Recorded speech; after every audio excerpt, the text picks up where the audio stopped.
104.9. Oh, it's all going well already, isn't it? The microphones fell apart. Carl's shouting because he got headphones on. His music's turned up too loud. Canfield level. God, it got pre-out. Look at him giggling. Look at him. Look at him laughing. That's so funny because I got a letter here from who was it from? Mike Heel, who sent me a little picture of a little Japanese fella from a film who said looks like me, and he does a little bit. But he says, please can you make Carl laugh? I've never heard him utter as much as a snigger, and I'm worried he may have a genetic disorder. Well, I mean, he has got a genetic disorder, obviously. But, he was giggling then. I hope, people heard you then. Look at his little face. It was a joy. Oh, I love the things that make him happy. But I love the fact just before the microphone came up and just before the record finished, he had his headphones on, the music was too loud and he was just shouting, Bauhaus is not working! Bauhaus is not working! I have to play something else! I went and found Ziggy Stardust by Bauhaus and he said, why isn't it working? Look at him giggling! Look, he's lost it! Is he going away? Are you on drugs, Carl? What have you done? He's tickled. Look at his little... He looks like one of those shaved monkeys. Look at his little... Oh my God, I've never seen a forehead glow. I know, it's extraordinary. Oh. And he's got that red shirt on as well, so the whole of him is just a big glowing... Carl, what are you trying? What are you putting in? I'm gonna see if I can get this to work. Go on then. Hang on. Brilliant radio. I hope Dr. Fox is listening, because I think he's eating his words right now, Steve. Right, I think I've done it. Right. Well done. That's excellent. Right, what Let's play Bauhaus now, and let's try and compose ourselves. This is Ziggy Stardust by Bauhaus. Well, it worked. That worked, didn't it? So you panic over. Calm now. You're on holiday soon, aren't you? Yeah. You got to go off early. Well, about How many holidays have you had? Because I only ever have time off when I'm working, like doing another job, like, you know, filming or something. But you seem to have a lot of holidays, just like, and you were sick as well. You were just like, because you had wet trousers, which is a little bit. Do you not care about the job? I mean, I've got to ask because, you know what I mean, if I was in charge, I'd worry about your motivation or, because yesterday we were trying to work out what you enjoyed doing, and we got to, Manchester United and moaning. And that is the two we came up with. I don't know where you get the moaning thing You're from. always whinging. About what? Everything. When did I last have a moan? Just before we came on air. Right, and why was that? I don't know, I can't remember. Because we were in good mood, me and Rick. I'll tell you why. Go on. Because you brought a song in at 10 to 1. Yeah. With a load of effing and jeffing in it. Yeah. And saying, can you edit this? Yeah. Yeah. But that's your job. You could have brought it in yesterday. No, I couldn't. Why not? I hadn't thought of it. But why are you whinging? That's your job. And I didn't come in 10 minutes before. It was a good 20 minutes before. It just took you ages because you were whinging and moaning to even get started. I'm not being dragged into this. You are always... I'm on my holiday now. Well, not yet. No, you're not on yet. You're still working. Well, that's what's funny. This isn't even work, right? And yet it should be. Compared to what I do in the week, this is a doddle. Well, that's because you're not putting any effort in, clearly. Where are you going anyway? Where are you heading? Cornwall. Yeah? What's happening down there? Well, there's a monkey world. You're excited about that? We're going to go and see that. Probably go twice to that. Yeah. Whilst I'm down there. How long are you in for? The whole week? Yeah. Yeah. So, this is with your parents, isn't it? Yeah. Taking them out. Your father, what do you think your father will be up to? What's he going to be nicking on this holiday? Well, Tin. There's a lot of tin in Cornwall. Since they've shut the mines. He's just called Suzanne, said they've got there, said it's a nice little place. There'll be no towels when you get there. So what are you gonna do? What are you gonna do? Just gonna chill out and sort of like go to the pub and stuff? Yeah, like I say, I mean, all I've got planned is probably probably Tuesday and Thursday at Monkey World. What about Wednesday? What are you thinking of Wednesday? Just wandering around? Just sort of think about, you know... King Arthur and that. Where he was down there, wasn't he? I don't know, but I'll tell Where you going? something. What town? I don't know. I don't know where it is. Suzanne Doesn't matter, sorted does it it? out. Yeah, she sorted it know. out. I had you on the phone to her saying, well, pack 'em, pack 2 pairs. Poor woman, she's packing your bags for you. Yeah. Right. But, you'd spend more time at home if Steve didn't come in at 10-2 with a rap record with, like, obscenities all over it. Yeah, well, we'll play that next week. Then. Well, you didn't even get the job done, that's the thing. We can't even play it because you didn't get finishing time. I tell you what, that Method Man, if he doesn't stop effing and jeffing, it's the end of his career. In my opinion. All this F that and yo Jeff, I'm a Jeff myself. Yeah. Or I'm hanging out with my Jeffs. Yeah. It's terrible. Jeff, and we know you can't put out the J word on XFM. Oh, Mother Jeffer. Well, so we haven't got that, but what we have got... Go on. Monkey News. We've still got a Monkey News, have we? That's sorted out. That's coming up. Yeah. Rockbusters. Yeah. Well, last chance. Definitely your last chance this time. You actually improved a little bit last week. You did a couple of good ones. Yeah. Same again this week. And, Cheeky Freak? The controversial Cheeky Freak of the Week, where Karl finds a human being with some sort of congenital or imposed deformity, or So and we talk about that in a wry way. Do you think that's big and clever? no, but that's just it. It's never about taking the mickey out of someone, right? It's to make you think. I'll tell you what isn't big and clever. How lucky you are A on dwarf with learning difficulties. Nice. Yeah. Well, We'll explain it to you. That's the forthcoming single from British Sea Power. That's called Carrion. That's nice and retro. That's Yeah. like end of the 70s Bowie. That's That's great. On XFM 104.9. That's just some of the records. that we've played so far. Do you know what I mean? You've had The Darkness, you've had Bauhaus. It's like, can it get any better, Karl, do you think? like I say, we've got Monkey News coming up. So, Guess what? I lost 400 quid cash this week. Gambling? No, that's tragic. This is why it gutted me. It wasn't even on your gambling addiction. No, I had a photo shoot, I had a suit, right, and I'd claimed back some expenses, and I'd had it in my pocket, and then when I took the suit home, it must have fallen out in the street or the cab, and I remembered it, and I went every pocket twice, and it was just the fact, I don't think about, oh god, that's terrible, that's a terrible blow, I think, oh god, if I had it back now, it would be free money. Yeah. If I suddenly found it now, I'd have £400 that was just free money, and I had a little nap to get over it, and I was, And you were fine. I was okay. But that's got someone £400 just found what a gift that is. Oh. Just, I mean, untraceable. Was it in a is- money clip? Was it rolled up in a money clip? No, it was just literally 400 quid in an envelope. And that's so a that treat. I know. See, I'd always hand it in. I genuinely would, unless I found it in the middle of a forest or something. If it was in the street. Do you know what I mean? Though, Because a bear dropped it. yeah. But I mean, if I found it in a pub or a cab, I just hand or it an to escape that anyone you're who was rummaging in. through. Yeah, exactly. Yeah. But I'd hand it in. Well, But there's no way. If they found it in the street, there's no way they could do it. It goes to the police station and it sits there for 6 months. But Yeah, exactly. Well, it's not, it's a waste of time, pocket it.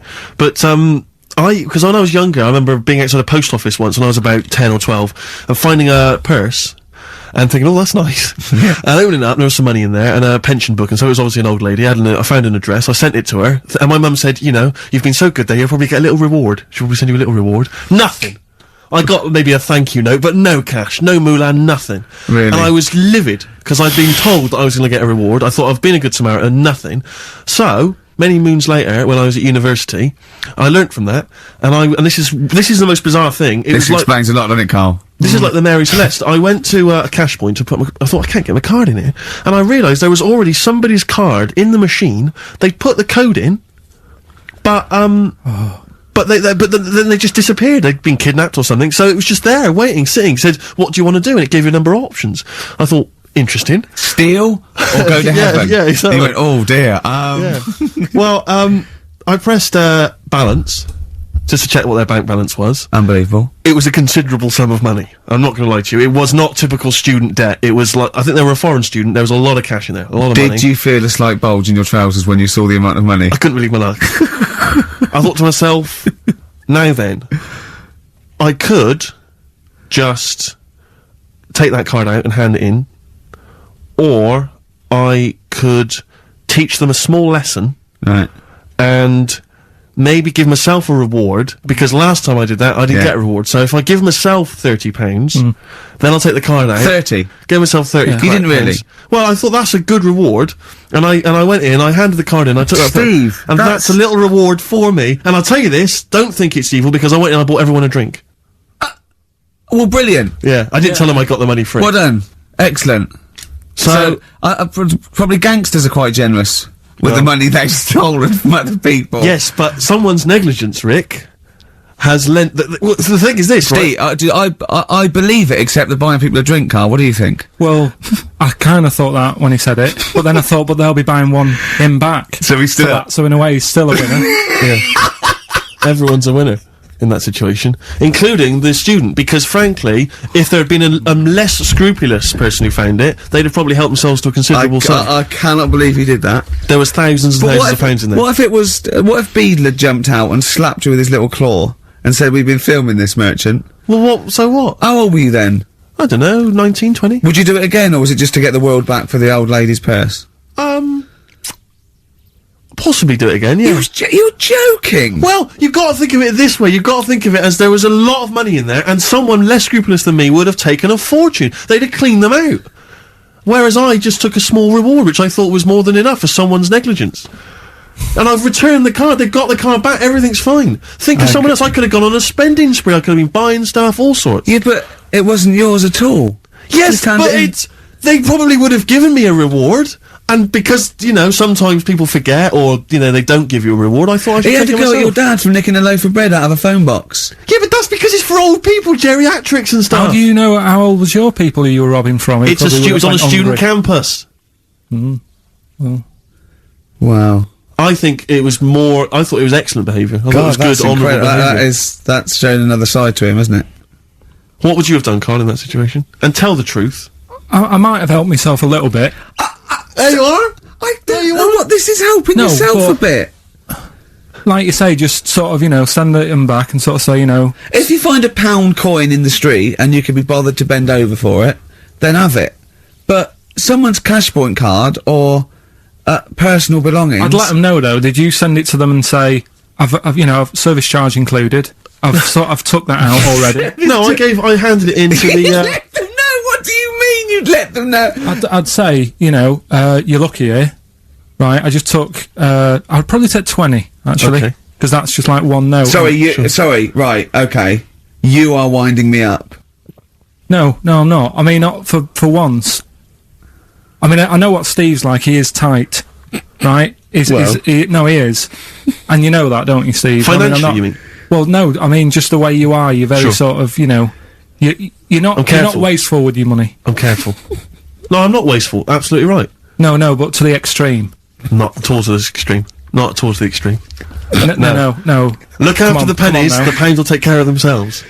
All right. Simple to remember. Good advice. Yeah, all right. But the thing is, right. I know that I take the mickey out of you for, like, you know, the way you look and stuff. Sure. Right? Well, I'm right back at you. But the thing is, you can't help that. Absolutely. But I'll tell you something that women don't like. Sure.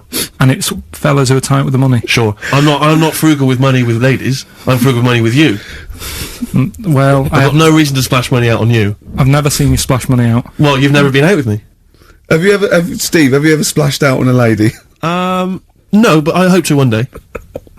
The right lady. Play a record. Blur. Out of Time on XFM 104.9. Ricky Gervais, Steve Merchant, Karl Pilkington. Talking of money, Steve. Look at this, right? It's in the paper. A wife has had her beauty insured for £100,000 in case she grows ugly and her husband walks out. Nicole Jones, 26, of Chipping Sodbury, Gloucestershire, says £200 a year, pays £200 a year for a policy. She arranged it as a present for her husband Richard. Her beauty will be judged by a panel of builders. So, have they been selected beforehand, do you think? Do the insurance company know who they are? I assume they're complete strangers. So supposing, like, in 30 years' time, he looks at her and goes, "Oh, you've lost your looks." She goes, "Well, have I?" Yeah. He goes, "Well, yeah." "Well, have I?" Calling the panel. Some bills coming in. Yeah. Alright, get him out for that. Well, never mind that. It's yeah, she's lost it. Right, well, 100 grand. Well, 100 grand coming your way. They stand on some scaffolding. Yeah. She walks by. Yeah. And if they will whistle. That is amazing. Do you think they give her a quote first? Yeah, what if they say, "Actually, love, you've got nothing to lose. You're not oil painting anyway." Yeah, we can't come round and judge your beauty for at least 2 weeks. I mean, that is just open to abuse, isn't it? £100,000. Because I remember, in Japan, they're mad on golf, right? And if you get a hole in one, you buy everyone, you throw a party. And it was costing them, like, thousands and thousands of pounds. So they were insuring themselves against getting a hole in one. And so, miraculously, everyone was going, "I got a hole in one." Did he? Yep. Yeah. Paying out I mean, they could be in that together, couldn't they? They're not. I'm sure they're not.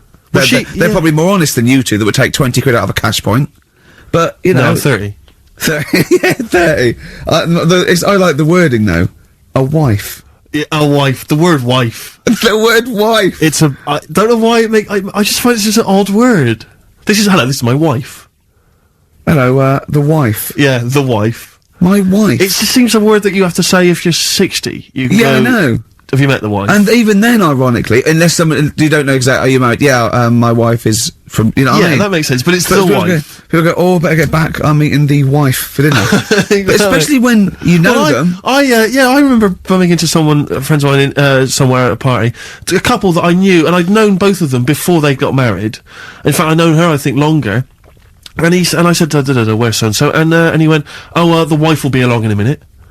And it's just this notion that, use her name. I know she is. I know her name. I used to call her by that. Why? It's like someone going, you know I'm married. You know I'm married. It's like showing in the eyes of God, we are wed. Exactly. Yes, that makes me more of an adult than you. It's the ownership. Yeah, it's like going, you know I'm a real man. I've got a wife, and here she is. She's my wife. I find there's the words that I find hard to say.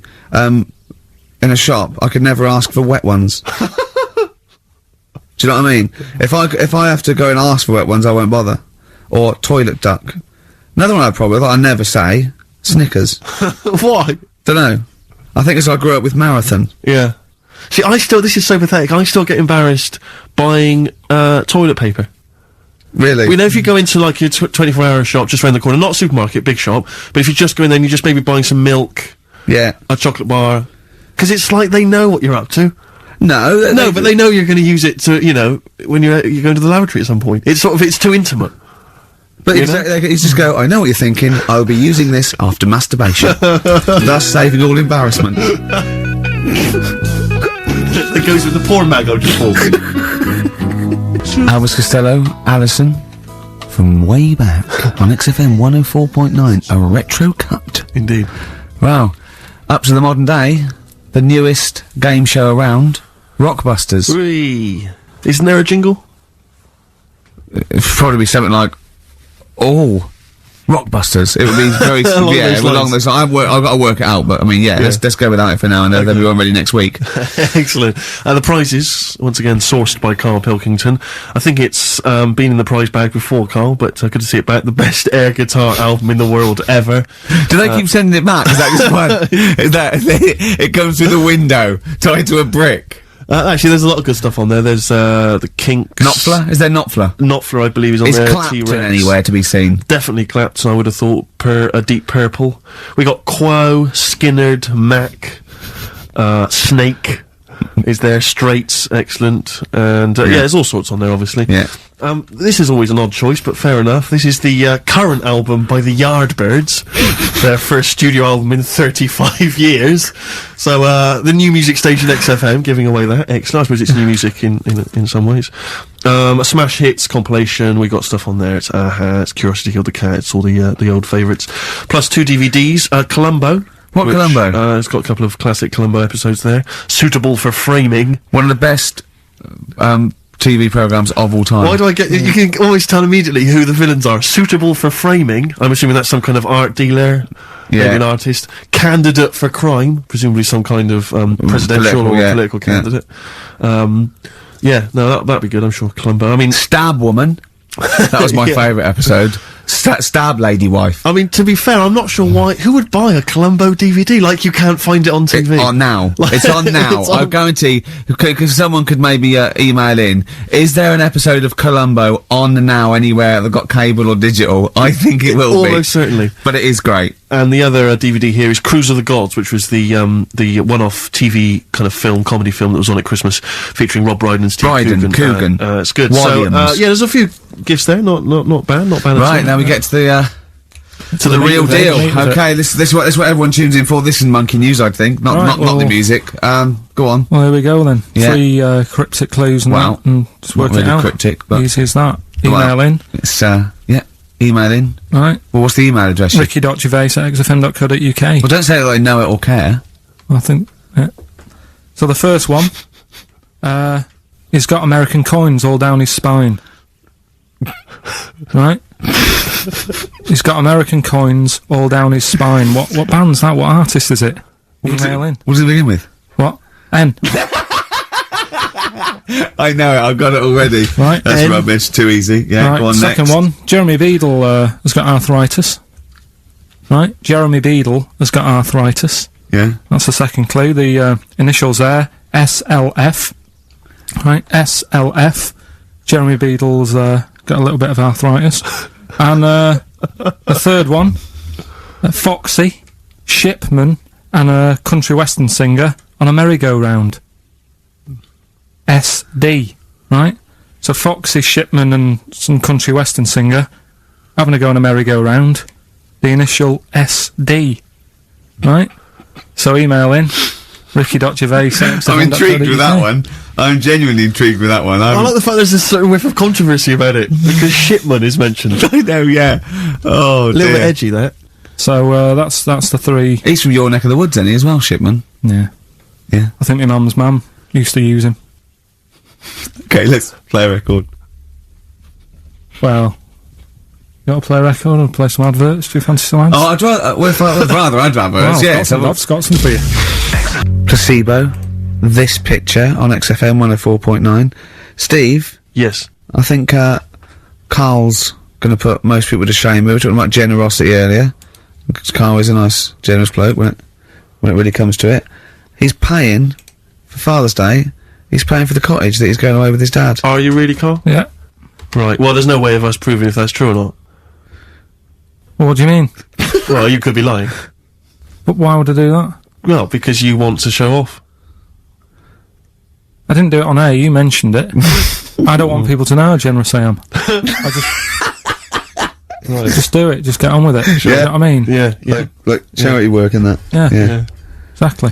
But I'd have thought that you wouldn't have fallen for Father's Day. I'd have thought you'd have known that it was like... Well, we don't, I mean, to be honest, there's a bit of a coincidence, because I paid for it anyway, and it's happened to fall on Father's Day. But Right? don't And my buy a dad's card. not normally that bothered. Don't fall for it. I mean, obviously that and Mother's Day and a plethora of other things were, literally invented by card companies to make more money. I know. Yeah. That's, I mean, my dad always says don't get him a card or anything. Because he hates it. With all these things that I'd like, rip-off times, really, just ripping people off. Yeah. Sounds a bit stingy, that. Well, no, I mean, he's right. Yeah. He's right. It's just, because fellas aren't bothered about getting cards anyway, are they? But the other thing that he noticed, helping out the flower companies, the Princess Diana thing, when she... Oh, sorry. Yeah. No. Jesus Christ. So when Carl, what do you mean? What do you mean? That's what he said. He said, "Oh, look I nearly swore then because I was. You surprise me all the time. No, I'm but just that is incredible. Sorry, what? I don't understand. What you're talking all about? the flowers that were sort of sold that day. Right. What, for Right. people to leave as a commemoration? Or Yeah, something? they made a mint, didn't they? Who did? Flower companies. Right. So what So are you saying? So he was just saying, makes you wonder. What whether About what? it was in the floor or behind the hit? Oh, So it's a conspiracy. It's a conspiracy by the flower I would companies. love to see you and your dad just sitting at home watching a bit of Channel 5 when apes go mental, right? With your roast dinner. When's that on? And then talk like, well, yeah, well, you know, kill Diana, don't you? Flower company's son. Right, quite right, Dad, you're not wrong. What are you talking about? No, I'm not. I'm just saying it's like you were saying about the cards. On Father's Day and Convenient, that. is what It's you're just a saying. bit Too much just of a a bit weird. coincidence. Too much of a coincidence. I'd be interested to see sort of like the business graph Sure. on how the companies were doing. Then suddenly, Yeah. you know what I mean? Yeah. But then by the same token, Elton John, he had the biggest selling hit record, didn't he, off the back of that? I mean, so is he incriminated as well? If you want, I mean, It's a conspiracy theory you've not kind of analysed terribly closely. You've put it out there, and if people maybe who are investigating want to kind of add that into their inquiries, then they can. yeah. Sure. But no, that's all I'm saying. I'm just because it's always the same thing, isn't it? Like I was out shopping the other day, treating Suzanne like I do. Yeah, I like spending money in that. Yeah. I was in WH Smith's. Yeah. Classy. What was it? Was it a big birthday? Was it? Was it a 30th? No, I was getting a. Was it 2 biros for the price of one? I was getting a card for my dad for Father's Day anyway, because I'm seeing him. Yeah. Big Toblerone. Yeah. There was a Who is it who said Father's Day? They love a Toblerone. I've never understood Toblerone because the only time I see Toblerone is in airports, right, and minibars. That is what the small Toblerone is for the minibar in a hotel, 3-star upwards. And the big Toblerone. Well, the big Toblerone is a gift, isn't it? It can only be a gift. You wouldn't buy a big Toblerone for yourself. Yeah, duty-free gift. The Toblerone. It's next to, Chanel No. 5. Toblerone and a bear. But who specifically would you be buying that Toblerone for? I don't know. Someone who's clearly never had it before and would think it was interesting novelty. Yeah. Well, this gift's interesting. I'll tell you what, though. Toblerone is brilliant. I mean, if whoever makes that, if they want to send sort of, some Toblerones, I will eat Toblerone. Well, yeah. I think very much the same about, I think very much the same about fags. And of course, just cigarettes. If you've got any boxes of cigarettes and, that you don't want, duty free or whatever, send them. I'd just like to say that, in no way do I endorse Carl's dad's theory that flower companies were behind the death of Diana. No. Maybe I could say that on air as well, just to save any complaints. I'll tell you what though, talking about fag packets and that, do you know, like now, they've got, if you have these, they'll do you in, sort of thing, on the front now. They've got these special stickers on them. Yeah. I saw a thing in a magazine the other day. In Brazil, it's got, like, pictures of ill people on them. Blimey. That is It's gone really, hardcore over there. That's good, isn't it? But, I mean, to be fair, what more can they do? I mean, there are fag packets now that say these will kill you, and people are still smoking them. I mean, I don't know what I don't think the message is getting through. You could ban them altogether, I suppose. If it seems weird to sort of like you might as well sell guns and go careful. You can kill people with these. Well, ban them then. Wow, just be careful. Let's have your eye out with that. This is poison. These are really, really mental poison drugs. You know those people with you ever see them in the street? They're selling fags duty free. Obviously, they're just selling them on the street. Have you ever seen these guys? I walk up and down Finchley Road lot because I'm just near my place, and all these people they're sort of looking a bit shifty, and then they think that you're maybe a smoker.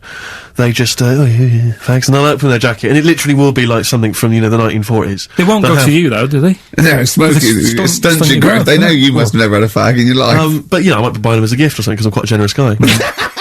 But it struck me, I was chatting with my friend about, there are certain people who are very, maybe they have trouble getting work, or maybe they, they're immigrants who've not landed on their feet and they've had trouble, and so there's a couple of jobs they can do. It seems there's the fag selling, there's those people I notice on Oxford Street who bend a piece of wire into the shape of your name.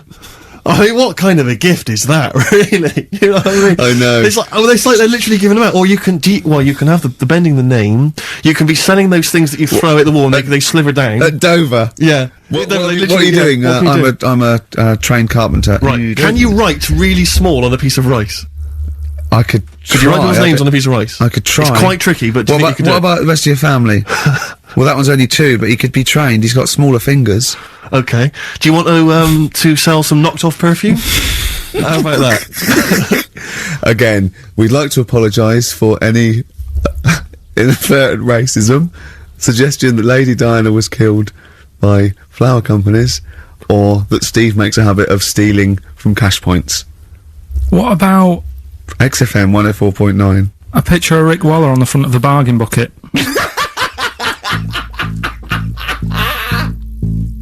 Red Hot Chili Peppers, universally speaking, on XFM 104.9. I'm Ricky Gervais. With me, Steve Merchant, and, of course, Karl Pilkington. Now, people come up to me, and they say, is Karl for real? And I go, what do you mean? He goes, well, they want to say, is he that stupid? And the answer is yes, right? Some people think that he's putting on. Some people think that he's a character that we've invented, like we've got an actor in, like he's a Gareth Keenan or a Tim or something. And I go, that we've scripted. Exactly, yeah. No, it's absolutely real, aren't you, Karl? I go, where did he come from? Well, just to tell the story, we came here and I was much too important to run the desk myself this time round, so they just gave us a tea boy. Steve came in with you, I remember that. yeah. Why do you remember that?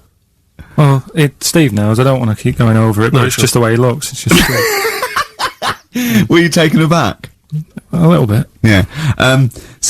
Right. And he's just developed into my favourite thing. I also said that you get bored with, like, you know, battling tops or, you know, pets sometimes. I mean, I love my cat, but he's not as, you know, Colin. my cat. Yeah. Colin. Actually, Carl's away next week. Is he available to run the day? No, well, he's actually not as intelligent as Carl, and that's the truth. He's not, you know. Well, he's marginally. Yeah, but and then in the week, he's like one of those little Tamagotchi toys, Carl, because I have to phone him every day and keep his interest up. Yeah. Like I'd give him an interesting fact. And, I got a book out and I found out I'd call Carl like that. And I thought this was a great fact, right? A 2-day-old gazelle can run faster than a racehorse. Right? I thought that was incredible. Sure. Okay. So I phoned him up, I said, a 2-day-old gazelle can run faster than a racehorse. He went, what does it do after that? I went, what? He said, well, how fast can it run when it's adult? I went, well, even faster. He went, oh, I thought it could just do it then, but then it sort of lost it. I went, what are you talking about?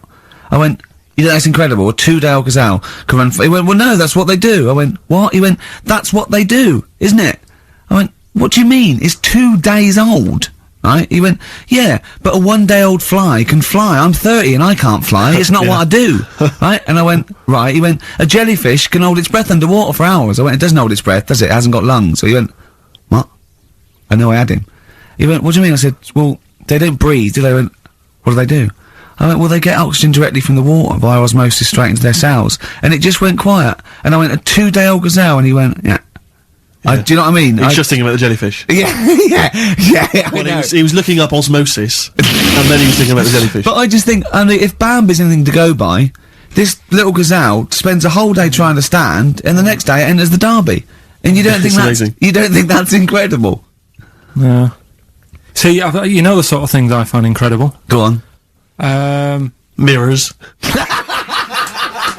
Shiny objects. Kettles. Yeah. Oh, God. Well, listen, remember the time when I told you about the baby that had a baby? The baby that had a baby. The baby that had a baby? Yeah. It's happened again. No, it hasn't. Well, it didn't happen the first time. It was in the papers, I think, on Monday, in all the tabloids. So it's a twin where one has grown and the other one is still at a fetal level. No, it wasn't, though. It had grown. He was saying to his mum... who was saying to his mum? The little kid who was 7 years old. And he kept saying... Yeah. He was pregnant. And he was pregnant? Yeah. I know. What do you mean? And he was saying to his mum, oh, God, I don't feel well. And, like, his belly was all swollen, and they thought he'd just been eating cake or whatever. And he was saying, I can feel something moving about, and they were like, stop messing about, there's nothing wrong with you. Eventually, I think he was in gym at school. In gym? What, Jim was pregnant with him? He was like a Russian doll. He was at school, right, just about to do sit-ups or whatever they do at school, right? And flew out across the room. Teacher goes, you're a bit fat.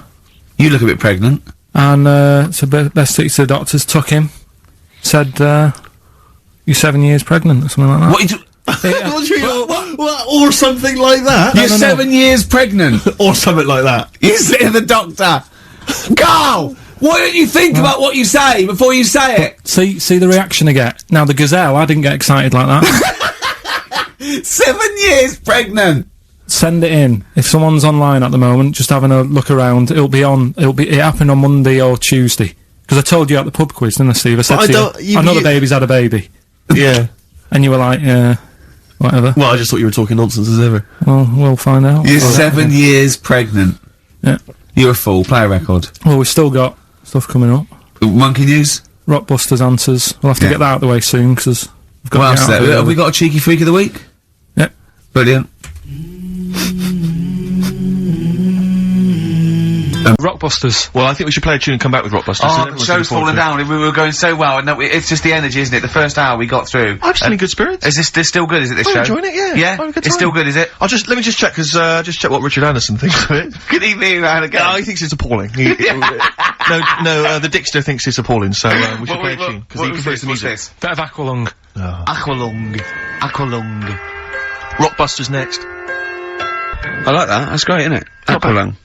Good times gonna come. Well, Carl, we've got loads of ideas. We've got emails coming left, right and centre. I think you've caused quite a stir. I think you've turned this show around, to be honest. I'm being, honestly. Yeah, no, you've done really well. You're actually acting a bit like a producer, isn't he? And, you're coming through in your own right. Yeah. We had a great suggestion. We've had a great email here. Let me just check. This, Carl. Let me just check. Listen to this. This is from Jeff Dunn. He's a big fan of the show, and he's just had a genius idea. He's saying, "You're moving house, Carl. Why don't Ricky and I come round? We can do a live outside broadcast from your flat. We can observe from your kitchen those weirdos that live opposite. Yeah. We can maybe just wander around, just see the kind of place that you've got. You know, maybe check out your record collection, your clothes, what you got in the bathroom. It'd be amazing. Your futon. It'd be like Louis Theroux, wouldn't it? We'd be Louis Theroux. Come on, Carl. This is a dynamite idea. Nah. Why? I don't want you coming around making a mess and that. We won't make a mess. We'll take our shoes off. When have I ever made a mess in the studio? Yeah, exactly. No, But do you know what I mean? We're not going to make a mess. We're not going to have anything with us. But what's in it for anyone? Well, it's just a fascinating insight into you. Yeah, but, right, when I see that little Chinese kid across the road who's dancing about in his underpants, that's in the evening, right? He's not gonna be doing that on a Saturday, so you'll be disappointed there. Sure. That old woman... But you could at least show us the room in which he dances. Yeah, when you say little Chinese kid, he's a 35-year-old man, isn't he? Yeah, well... yeah, you don't... But anyway, that's beside the point. You know, we'll find our own amusement. No, I don't, and the woman downstairs has got a baby, and if we make loads of noise and that gets stressed out... We're not gonna make noise, are we? Just gonna have a conversation in your flat. Have a cup of tea. Yeah, but if we're doing OB, we need to get, like, a car outside with a big aerial on it, and the parking's bad round our way. What do you mean you have to do what do you mean? To do an outside broadcast. Can't they put in an ISDN line just for the dance? No, because I'll make a mess of the wall, and I won't get my deposit back. So, we'll leave that. Thanks for the idea. You know he's going around painting all the little holes, to get his deposit back in the wall. He wants to get his deposit back. It's probably cost him about 400 quid redecorating. Let's remind people, Carl, of the prizes for Rockbusters this week. It's dynamite stuff. We've got the David Attenborough DVD Nature Collection. We've got a number of CDs, the best of David Bowie. We've got a Madness CD, not quite sure whether that's songs from the musical or their original tunes. Country Legends, 2 CDs there of great country music. Brilliant. And the remix to XFM compilation. Plus, of course, the big movie prize this week. Hellraiser! If you haven't seen it already, then I assume you have never seen a film before. Because I don't know if there's anyone who hasn't seen Hellraiser. But obviously you have to be above 18 to join, to play the competition. Come on in. So, How long would you want to be around for? Is this just for the... Just for the show. Couple of hours. 2 hours. You just get the desk in there. A live OB. We could check out the futon, we could sing its praises. Check the fault right, yeah. Oh, you might have sold that by now. We could have someone come round and buy it live on air. Yeah. Yeah. Think about it. Think about it. Think about it. It's great. How did Graceland start? Because that was his normal house, and then he took over. Right, anyway, Rockbusters. Yeah, go on. I give a cryptic clue. Yeah. And a letter, and it makes up a band, right? He never said the word cryptic a few months ago. I love it. Do you know what I mean? I feel it's like our own little Eliza Doolittle. Yes. Right, even Richard will like this one. Here we go then. First one. There's 3 of them, and you email in. If this doesn't turn Dickie round, nothing will. This is an email-only competition. Email only. Right, here's the first one. Initial is B, so it's a band starting with B. Okay. And the cryptic clue is, I don't like them birds, they shouldn't be allowed in this area. I don't like them birds, they shouldn't be allowed in this area. Next one. Right, the next one. He doesn't like women, yet he's got a couple of kids, that's a bit weird. Is that a cryptic clue, or is that just... Is that just a general point? Is that it? That's the cryptic clue. Okay. And the initials there are PD. Okay. And, the last one, I've got that one, that's terrible. That's terrible. Okay, quickly. Oh, God. And the last one is, that bloke who does... Come on! It's making me laugh. Come on, Carl, be professional. Right, the last one. Right. I can't do it, it's making me laugh. Oh, come on, I'll come and read them then. No, hang on, come on, Carl. Right, here we go. They don't do this on Blockbusters on TV, do they? No, come on. That bloke who does sport on telly. He's got a little kid, right? Initials DC. What? Is that, I'm that completely the clue? confused by that. Was that the clue? Yeah, that bloke who does sport on telly. Yeah. He's got a little kid. Initials DC. Okay, is that a band? Or an artist? It's, well, I'm not gonna cheese. tell you. This is not a well-known sandwich. Is it, what is it? Is it a band or an Right, artist? so just quickly recap. That's, Okay. It's Come on, Carl. Right. Come on. Quick recap. The first one is B, I don't think them birds should be around in this area. Right, that's B, right? Second one, he doesn't like women, yet he's got a few kids. It's a bit weird. That's PD. And the final one, that bloke who does sport on the telly, he's got a little kid, right? DC. Alright, and it's ricky.gervais@xfm.co.uk if you want to enter for Hellraiser. Oh, I'll tell you what, continue to do that little theme of like some old stuff people haven't heard of. If you're under 30, you probably never heard of this band. It's also a new thing I'm going to introduce.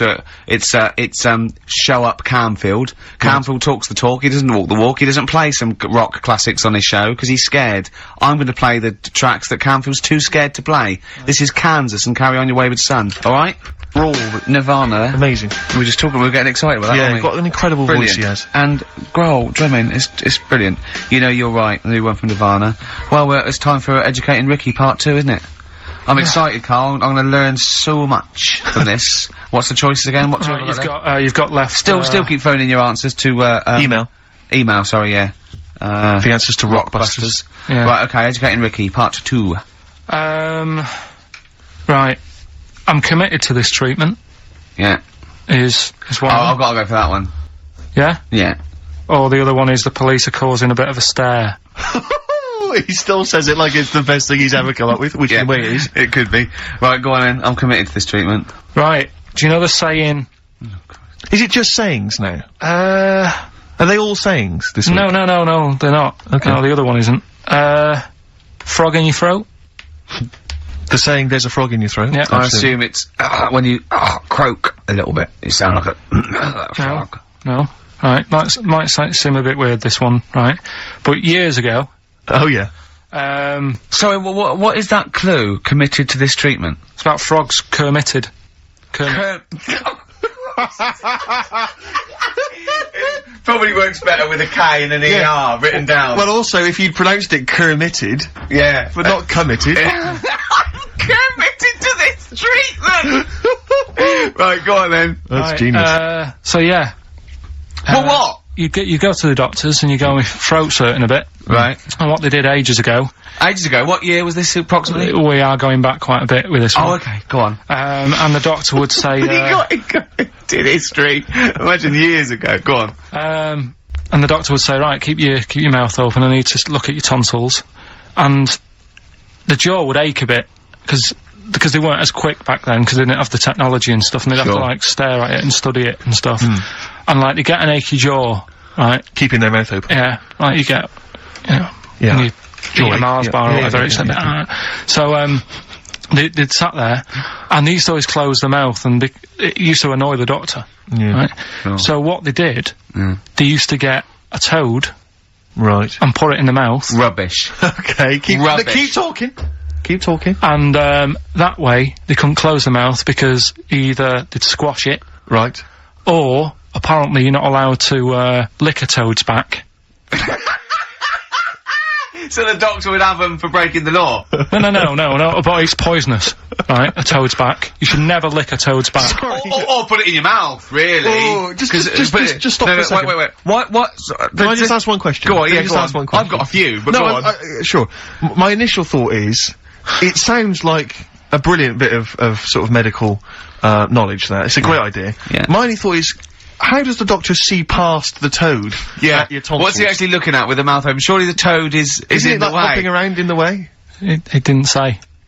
Sorry, and my first question is, was this on the internet? Yeah. Yeah, okay. Carl, that is bollocks. That is, I mean, Well, alright then. Let's turn this round. Where does the saying, you got a frog in your throat come from? probably because you sound a bit croaky. Probably that. Probably because you sound a little bit like a frog when you've got a sore throat. Carl, did you not question it just for a moment when you read it? Just for a second, didn't you think, that seems an odd approach? Firstly, why a frog, of all the different Because species?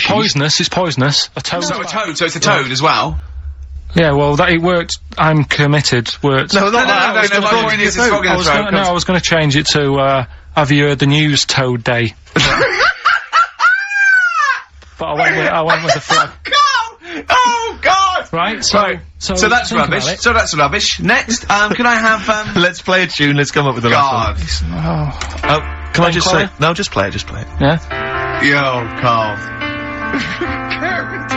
I have to thank my mate Dave, who sent me an incredible 4-disc compilation. That was one of the tunes on there. It looks professional. It's amazing. It's incredible. The effort Oh, he's gone to too much effort. Ben Queller. It's a track called "In Other Words" from his album Shah Shah. Open wide. Oh dear, that's interesting. Oh, here, Doctor. Look, you've actually got a frog in your throat. I didn't get there. I put it in there. That's the most ludicrous story I've ever heard, Carl. Why didn't you think when you read these things? I think there's always going to be a bit of truth in all of these. I mean, that fella called up, didn't he, and said, I'm not sure about the, putting a frog in your throat if you've got, problems with your tonsils or whatever. But he said, years ago, if someone had toothache, they'd get hold of a frog and strap it to the face. Yeah, sure. So, maybe, down the line, maybe they did. Maybe they didn't do it. I think Caligula made his emperor, a horse and emperor as well, but I mean, it doesn't... Go on. Dick Anderson's been back in touch. Excellent. I think, so he's obviously... We've turned him round now, he loves it now, he's been tuning in, he loves it now. He says, Ricky, thanks for a really forgettable 2 hours of radio. I think I'll spend the time next week counting my feet. That's from Richard Anderson. So, we've turned him round. Do you know where the phrase counting my feet comes from?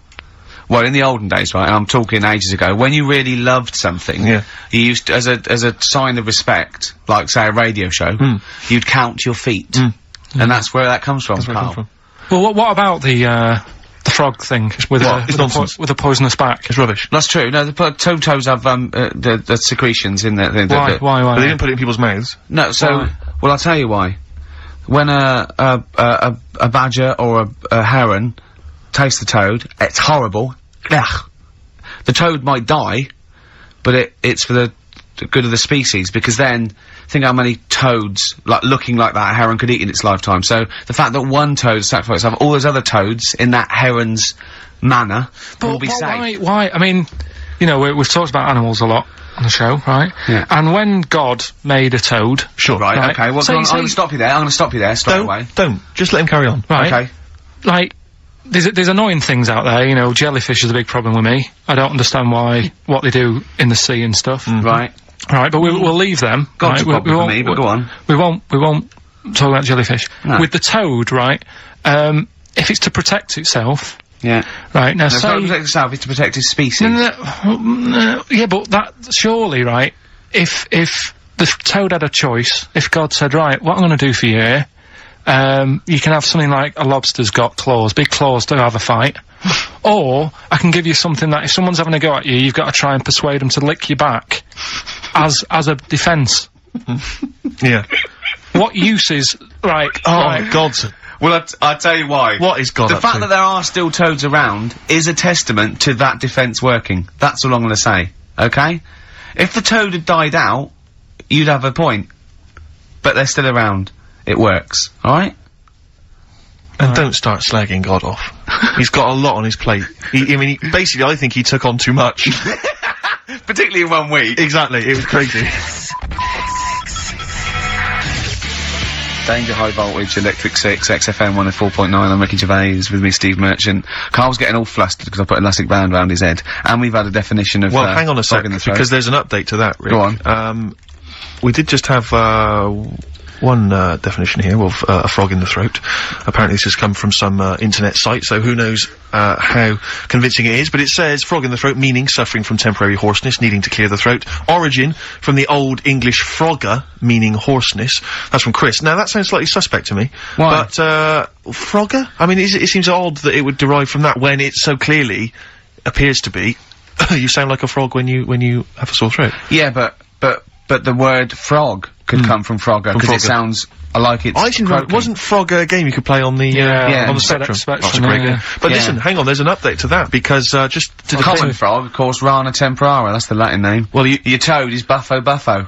You may be trying to show off, but I think you're about to embarrass yourself as well, because you've been slagging off young Karl. Yeah. It says here, another email, it doesn't tell us who it's from. Although it's hard to believe now, at one time, medieval physicians believed that the secretions of a frog could cure a cough if they were coated on the throat of the patient. Yeah. That in itself sounds repulsive, but what makes the idea even worse is the application of the secretions.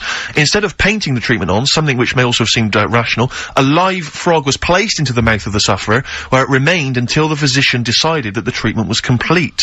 Right. Apparently Shakespeare's son-in-law, that's a question mark, I don't know what that means. Anyway, it's no wonder that today a froggy or croaky attempt at speech is said to be a frog in your throat. So, you can see that what's happened there is Karl's misread, or been slightly misinformed about, a medieval practice. In a sense, you're both winners, just for taking part. What's your final one, Karl? Right, the final story is, the police are causing a bit of a stir. I can't wait. It's about this fella, I think it's in England somewhere. Yeah. Don't know when it happened, but, Literally ages ago, or? well, I think it's when they were trying to crack down on, like, drunken people walking about in the street. Oh, yeah. And they found this Saturday. Big Saturday, that one. And, found this fella, and, all the local people were saying, oh, look at him wandering around, he's drunk and what have you. That's not right. Get the police in. He got arrested and that, and they got him in the court. And, the judge was there, and he says, so, you know, what's all this? What's going on? What are you doing wandering about when you've had a drink? You know the rules. You shouldn't be doing that. You had a glazed expression on your face. Blah, blah, blah. What do you have to say for yourself? He only had a glass eye. So he had 2 glass eyes? No, he had 1. But that was, they were about to sort of lock him up. Was he a bit pissed up as well? Well, he was pretty livid. But was he also drunk with a glass eye? No, that's the weird thing. He wasn't even, he hadn't even had a drink. So they just thought, because he had a weird stare. Because his eyes were all glazed. Yeah. Where'd you get this from? Why are you telling me this? No, but why are you telling me this? I mean, thank you, because it's, you know, killed a couple of minutes, but why is this educating me? What are you telling me here? Because there's a bit of a thing there, a bit of a fable, that don't always judge a book by its cover. Yeah?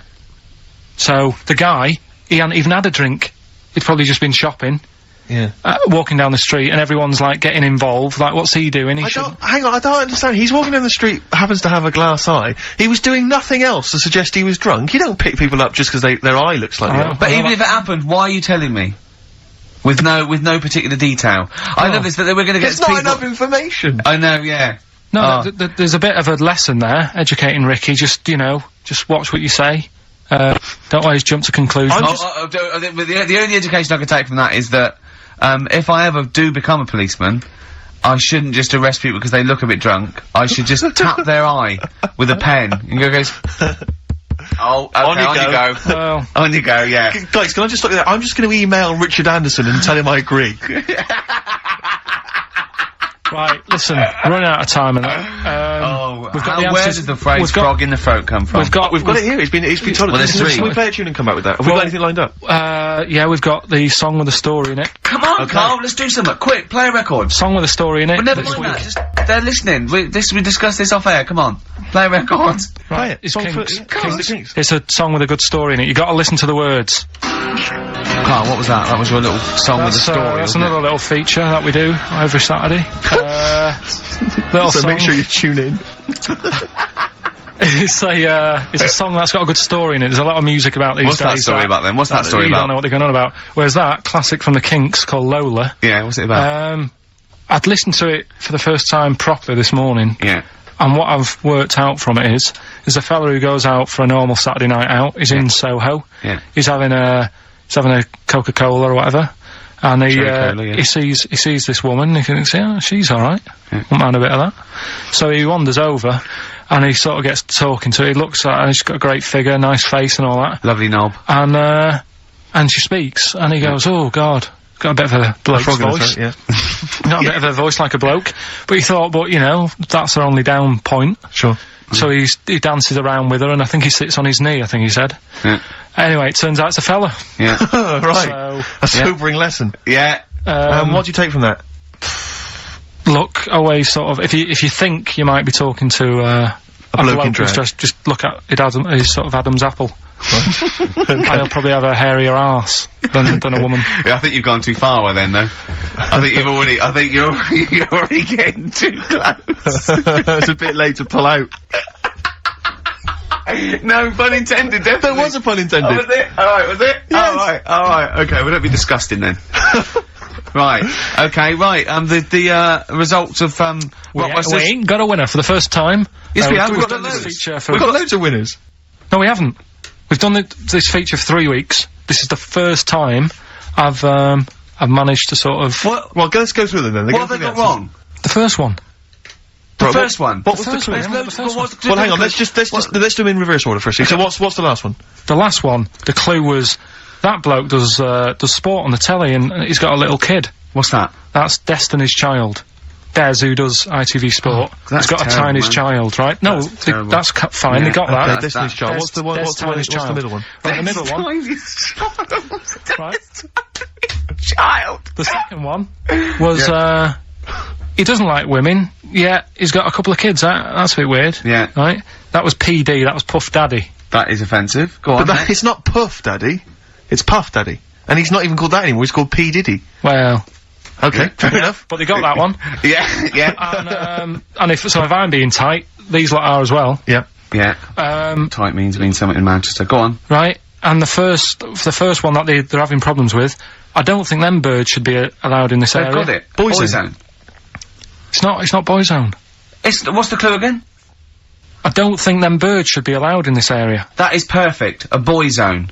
No birds. No women. No women, yeah, birds, right? A boy zone. Sorry, Carl. If that isn't the answer, their clue is better than yours. That is brilliant. What was yours? Boy zone, it works perfectly. What's your answer then? Bangles.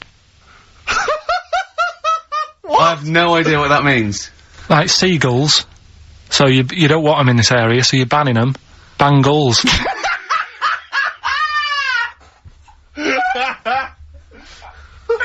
Oh! Well, give it to boy zone, because boy zone's better. Don't use birds Bangles. being loud in this area, it's a boy zone. I think we should have a rollover. Carl beat them. Carl beat them. You have to use his logic, surely. But theirs works. You can't do what am I thinking. No, that's not what I'm thinking. It perfectly. It works perfectly. I think you've got to give it to the ones that got the boy zone. Well, how about, right, because they didn't actually get into my head and my way Well, of thinking, heaven right? forbid. How about we just keep back the David Attenborough, and they can have, I'll chuck in the Hellraiser, right? Okay. And Blondie album and the Madness Yeah, one. okay. Pick a winner at random.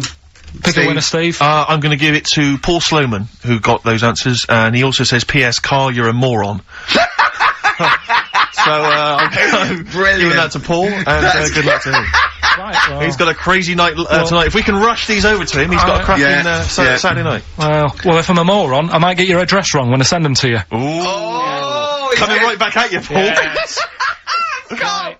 John, play your song. Is this Oh, Carl's annoyed because Wow, they didn't he's get wild. banned goals. A song from, song for the ladies. I think we seem to have missed this a lot of weeks, but this is, I've been wanting to play this It's for not like ages. us to forget things that This is a band, Frente, who kind of came and went and no one was particularly interested, but they did do this lovely acoustic version of the New Order tune, Bizarre Love Triangle, and this just shows you how incredible the melodies and the words and everything are. Brilliant, I'm New Order, just play this. Good night. Songs for the Bye-bye. ladies. Is this in the week? Do you reckon Richard Anderson will be back next week? Yeah, Richard Anderson will not miss this show.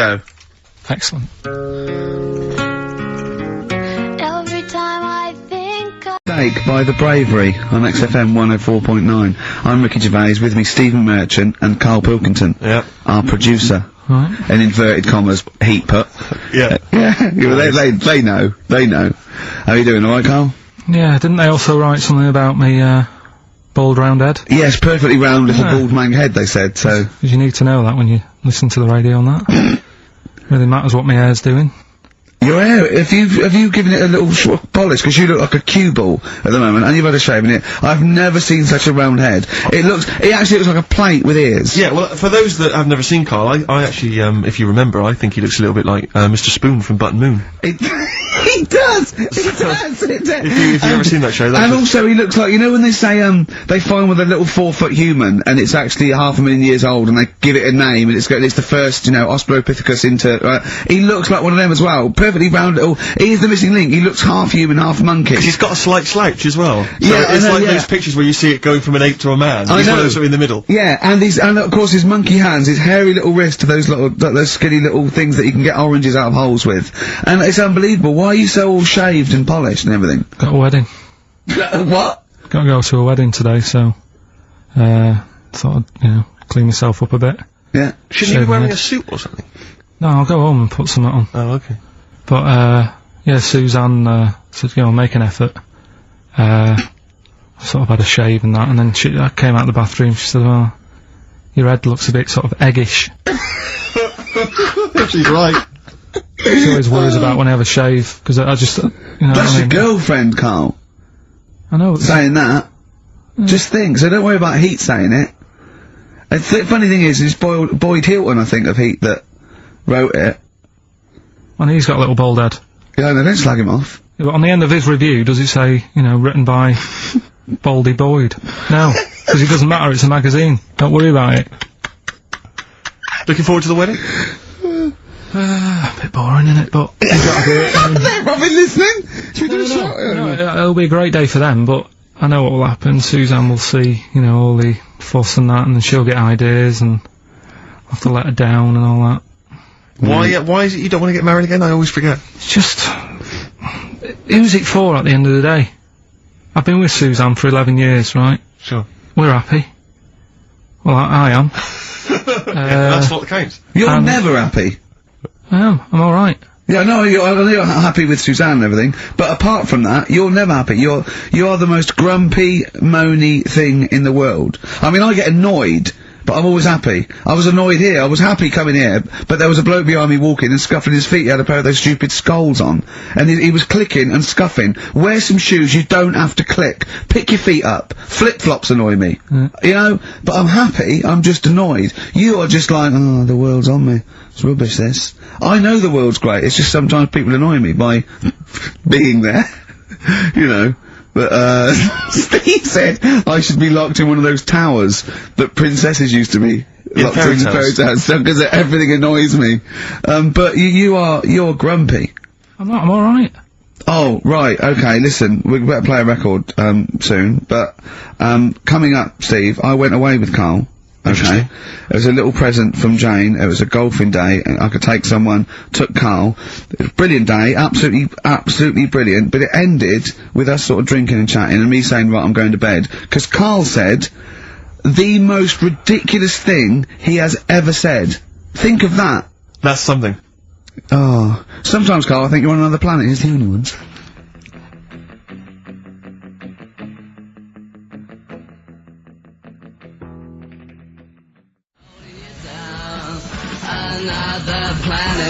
Another Girl, Another Planet by the Only Ones. What a song. Amazing. One of my favourite intros ever. Dr. Fox disagreed with me. His favourite ever was, I think, Money for Nothing, if I remember correctly. Interesting. Yeah, another great tune. Yeah, another great tune. I'm not knocking him. If you'd like to let us know what your favourite intro of all time. That number again is over. Right. Well, we got so much to get through with this show. Let me just get this. I don't quite understand. You were given a gift. And the gift was a golfing day of golf. And yeah, for my Christmas present, part of my Christmas present from Jane, a night away, 2 rooms, 2 rounds of golf, dinner for 2, right? But not with her, I noticed. Well, she doesn't play, no, she knew, no, it was a present, it was playing golf. It was a golfing day, she doesn't play golf, so, I had to choose someone to, take away. It's alright, it wasn't a romantic meal. No, but that was my immediate thought. I was... yeah, me and Karl, just, getting in there in the jacuzzi together. It just sounds like an excuse for Jane to have a day off from you. But you don't play golf, Jane. I know, go. Go. Yeah. Enjoy yourself. A bowling ball with my name on it. So, chose Karl, obviously. We went, it was a great day, wasn't it? Brilliant round of golf. Absolutely brilliant. Such a beautiful place in Stoke Poges, it's like a really posh place. And are you a good golf player? Well, we'll get to that. Oh, okay. Well, he bought the shoes especially for it. Oh, I'd love to see him in those little shoes. I know, and they were no good because they were metal spikes. We had to change them. He was annoyed straight away. He spent over £22 on these golf shoes. We hired a buggy that was brilliant fun. I was bombing along, wasn't I? I don't drive, but it was great on that buggy. Well, you've been on a buggy with me, and you were a bit scared. Yeah. What? I nearly killed us once. I was just taking banks and things, but you don't see sort of bunkers, and he'd scream, go, stop! And he'd put his foot down the brake, and then I reversed. At one point he sort of did a handbrake turn next to the lake, and then we had to reverse, right? And you know, you just flick a switch and put your foot down. He did that without looking. I looked behind, there's a big oak tree there. He screams, watch the tree, right? So, Dukes of Hazzard. I kept jumping in and leaving him behind because I had to go to my ball. Anyway, so the first shot I got on my driver. I honestly did one of the best shots I've ever done. It went straight down. It was great. I thought, phew, got away with that. Because it's always the first one, because it's a clubhouse and you want to look good. So, he's up, and I've been saying, buy some balls. He just got 6 balls. I was going, what if you lose me? I want these 6 balls, right? He gets, he tees up, right? Whacks it. It goes miles, like, right angles, straight into these, the woods, right? He turns around, he goes, go and buy some more balls. So I'm laughing, because it's, like, impolite to laugh, but he broke the ice for me, and I was falling around, and then his second shot, I go, you know you're for 3 now. If you take another shot, he went, oh, right. So it's his 3rd shot, he puts the ball down. He hits the ground before it, and misses the ball altogether. And I was on my back, wasn't I? Unbelievable. Actually rolling about on his back. And we were terrible. I went round 107, he went round in like 119 or something. Sure. It was just rubbish. How long did it take? 5 hours. Of course. And there was no one around, luckily. But it was fantastic. So then we go and have our meal. What annoys me, I said, right, I'll go for a run. He went, I'll have a bath. I said, I'll see you at 7:45. At 7:55, I have to call him. He's not ready, so he's let me down there. I can't stand lateness or laziness. You hate lateness. Yeah, and he's let me down. Do you know his excuse? He fell asleep in the bath because there was no light bulb. There was no light bulb in the bathroom. So instantly he fell asleep. And he was late. No, do you know what I mean though, Steve? If you're sort of, like, nice and warm and what have you. I was tired anyway, I've been stressed out for 4.5 hours, right? My life flashed in front of me a few times in that buggy. So it's all sort of wears you down a bit. I thought, right, I've got a headache. You're going for your run. I'm gonna have a bath. I walk in, put the light on, for some reason it didn't come on, but I thought, it's alright, I'll just, you know, doesn't matter, you can have a bath in the dark. Summer, so it's light anyway. Well, there's no windows in the bathroom, so, yeah. So you were in the darkness. So I'm in the darkness. I nod off because I'm shattered. He calls up, asking me. So I said, well, I won't, you know, it doesn't normally take that long for me because, you know, I haven't got, like, long hair, I've got a dryer and Sure. I can sort of one wipe. Yeah, he's already 10 minutes late though when I called. Well, 10 minutes. 10 Wow, minutes. lateness is lateness. Next. Doesn't matter, dinner wasn't till 7:15, so we had, like, another 20 minutes anyway, so it doesn't really matter. Yeah, but we said 7:45. So he's calling up, hurry up, so I said, yeah, alright, so I get out, and drying, like, my tackle and what have you, calls back again 30 seconds later. You know. No, I don't, No? you know, I You don't like you're that. not gonna do that, no. Give it a wipe. 30 seconds later, come on! So I end up going downstairs to the meal area. Naked. With a wet shirt on and wet socks. I've got headache as it is. Meant to be a relaxing weekend. But anyway, so we have our meal, which is very nice. And then we're sitting in the bar. I'm having a cigar by the fire. Yeah. Like we're having a rather nice Pinot Grigio. Yeah. He's there going, I've got a headache. Is this 1955 you live in? It's so right.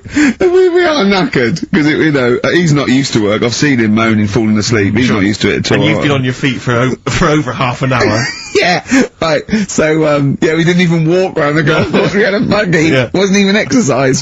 So, we get onto conversations. He's talking about, he's asking me stuff about evolution. What about, tell me that. Why did the giraffe, what's that rubbish about the giraffe getting a long neck? I said, well, it didn't try and get a long neck. It was selected. And he said, but why would evolution do that? I went, well, you think that evolution didn't do anything? There's not this consciousness, there's not this will that a giraffe has to stretch its neck to reach the leaves. One had a long enough neck to survive and pass it in. He was going, yeah, but why did evolution? This isn't. But by the way, this isn't the most stupid thing. This is warming up. This is about 8:45, right? He said, why didn't evolution make a giraffe good at carpentry so it could build a ladder?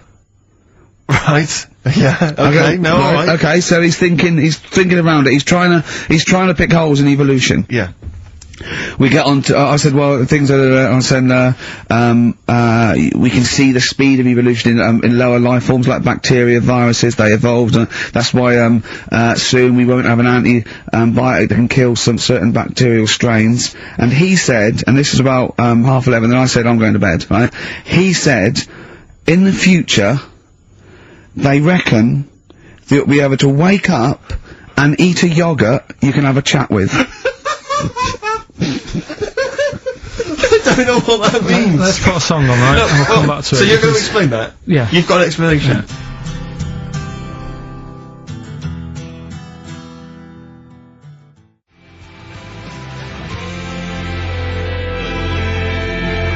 The Verve and Sonic on XFM 104.9. I'm Ricky Gervais, with me Steve Merchant and Karl Pilkington. So let's just get this right. What did Karl say? He's just specifically giving those words He again. said, they reckon, and I said I'm going to bed, he went, no really, I said, no, I'm going to bed, Karl, there's no point now, because I mean, it's just like, you're talking gobbledygook, you know what I mean? I might as well talk to a pot plant. Yeah. He said, in the future, they reckon, I don't know who they are, Sure. I don't know, people who post things on the internet that he reads, I think the Telegraph. Anyway, complete the sentence. they reckon that in the future you'll be able to wake up. I love it. There's always a little scenario, an embellishment, like this little. Oh, hello, darling. It's your yogurt. Hello. You'll be able to wake up and eat a yogurt you can have a chat with. Alright, well, thanks for that, Rick. I'm looking at you. I'm going to throw that over to Karl. Right, it's when I was away on holiday, right? I got, I don't normally buy the Telegraph, because it's too big and that, innit? So, but, they were giving it away for free on the plane, so I thought, Ding dong. might as well have it. And I saw a couple of things in it, I thought that would be interesting. I saw this thing about the future, and it was talking about evolution and what have you, right, which I always find weird, because I always think that maybe we've sort of done it wrong anyway. Do you know what I mean? I sometimes think... You can't by definition, evolution can't get things wrong. Things change, that it's not successful, it can't pass on its, genetic material or, but, if you're around, it's working. If you're around, it's working. Slugs are as evolved as they need to be. Slugs are as evolved as you. And Well, me. that's true enough. Yeah. No disrespect, but it works. It works. Sorry, they're but around. what's your point, Karl? No, I mean, I think we probably would have been better off staying as a fish. Just because there's more water than land, isn't there? Right. And you wouldn't drown. This is why I went to bed. No, I can imagine. I'm thinking of dozing off now. No, but do you know what I mean? From, what was it? It was bacteria, it was fish, mermaid, man, onwards and what have you. So anyway. Oh God! No, do you not there are a agree? few knowledge gaps in your theory of evolution. Alright, You generally got it right, though, so But I mean, basically, yeah, it went bacteria, fish, mermaid, man. What's next is the big question. So it was telling you all about this and what have you, and saying how, like, we shouldn't have interfered, because maybe if we wouldn't have invented planes and what have you, maybe we'd be able to fly and what have you, if Sure, we really yeah. needed to and stuff Yeah, like that. okay. So we've interfered with evolution, you see. Right. But then it was saying, well, what's the future got? Well, yes, in one way we have interfered with evolution, yeah. The evolution of the human being in society is changing. It's no longer based on the strongest or the fittest, because medical science can keep us alive long enough. People can, pass on their genetic material where, without this civilization, they wouldn't have been able to. So, yeah, there are different parameters, there are different pressures, there are different things that say whether we're going to pass on our genetic material or not. Okay? So in that sense, you're right. And that, Rick, as far as I'm aware, has led to a yogurt that you can eat and have a conversation with. So, Karl. This is what it was saying. It was just saying, you know, we're living in mad times and that. You know, Sure. there's a lot of weird stuff going on. One of which is... Go on. And the fellow was just saying, you know, with computers and stuff like that, the way it is, we'll be able to wake up, Go on. have a chat with your yogurt, and have something to eat. What do you mean, have a chat with your yogurt? Because of the amount of, I mean, you have them yogurts already, those friendly yogurts. Those bacteria-friendly ones, so this is just a really friendly one. Yeah, they don't. Oh God! I might burst! Do you know what? Sometimes, Karl, I think that we're having a chat with a yogurt. Do you know what I mean? There can't be any difference. Yeah, but then I'm always reminded that would be more entertaining. That would be more informative. God! That's why. Karl has to do one thing: make sure we're heard. That's Yep. all he has to do. Well, I can hear it. Sounds fine to me. Well, not to the listeners, and that's who we're trying to please. Well, Yeah. it's one person, so they can't hear Yes, but we've only got one listener. So he's Yeah. not happy. We're buggered. You're allowed to say buggered. Not twice, certainly. Once could have been a mistake. Yeah. Twice, pointing it out is definitely, yeah, complaint material. Now, Karl, you haven't told us about your holiday yet. You were meant to do it last week and you didn't. You started telling us, but we didn't have time because we had to do monkey news about a monkey who was a director who cared about lighting and stuff. Is there more monkey news this week? Is it as? Okay. Is it real monkey news? Did it happen, or is it mostly embellishment in your round little head? It's proper stuff. Yeah. Okay. Good. proper So stuff. holiday. Where did you go on holiday? Sardinia. Good. Yeah, it's alright, yeah. nice food and that. It's important, isn't it? Yeah. And nice beaches and what have you. Excellent. Always like a nice long beach to walk down. Yeah. But, so we're having a nice walk, right? You know, nudists do me head in. Sure. Right. Not a problem though, is it? It's not like being scared of spiders where they might jump out under the kitchen sink at you. You know what I mean? It's not a big problem having your head done in by nudists. Yeah, but it just annoys me. It sort of ruins the day a little bit. Because it makes me feel uncomfortable. Right. Take your clothes off if you feel uncomfortable.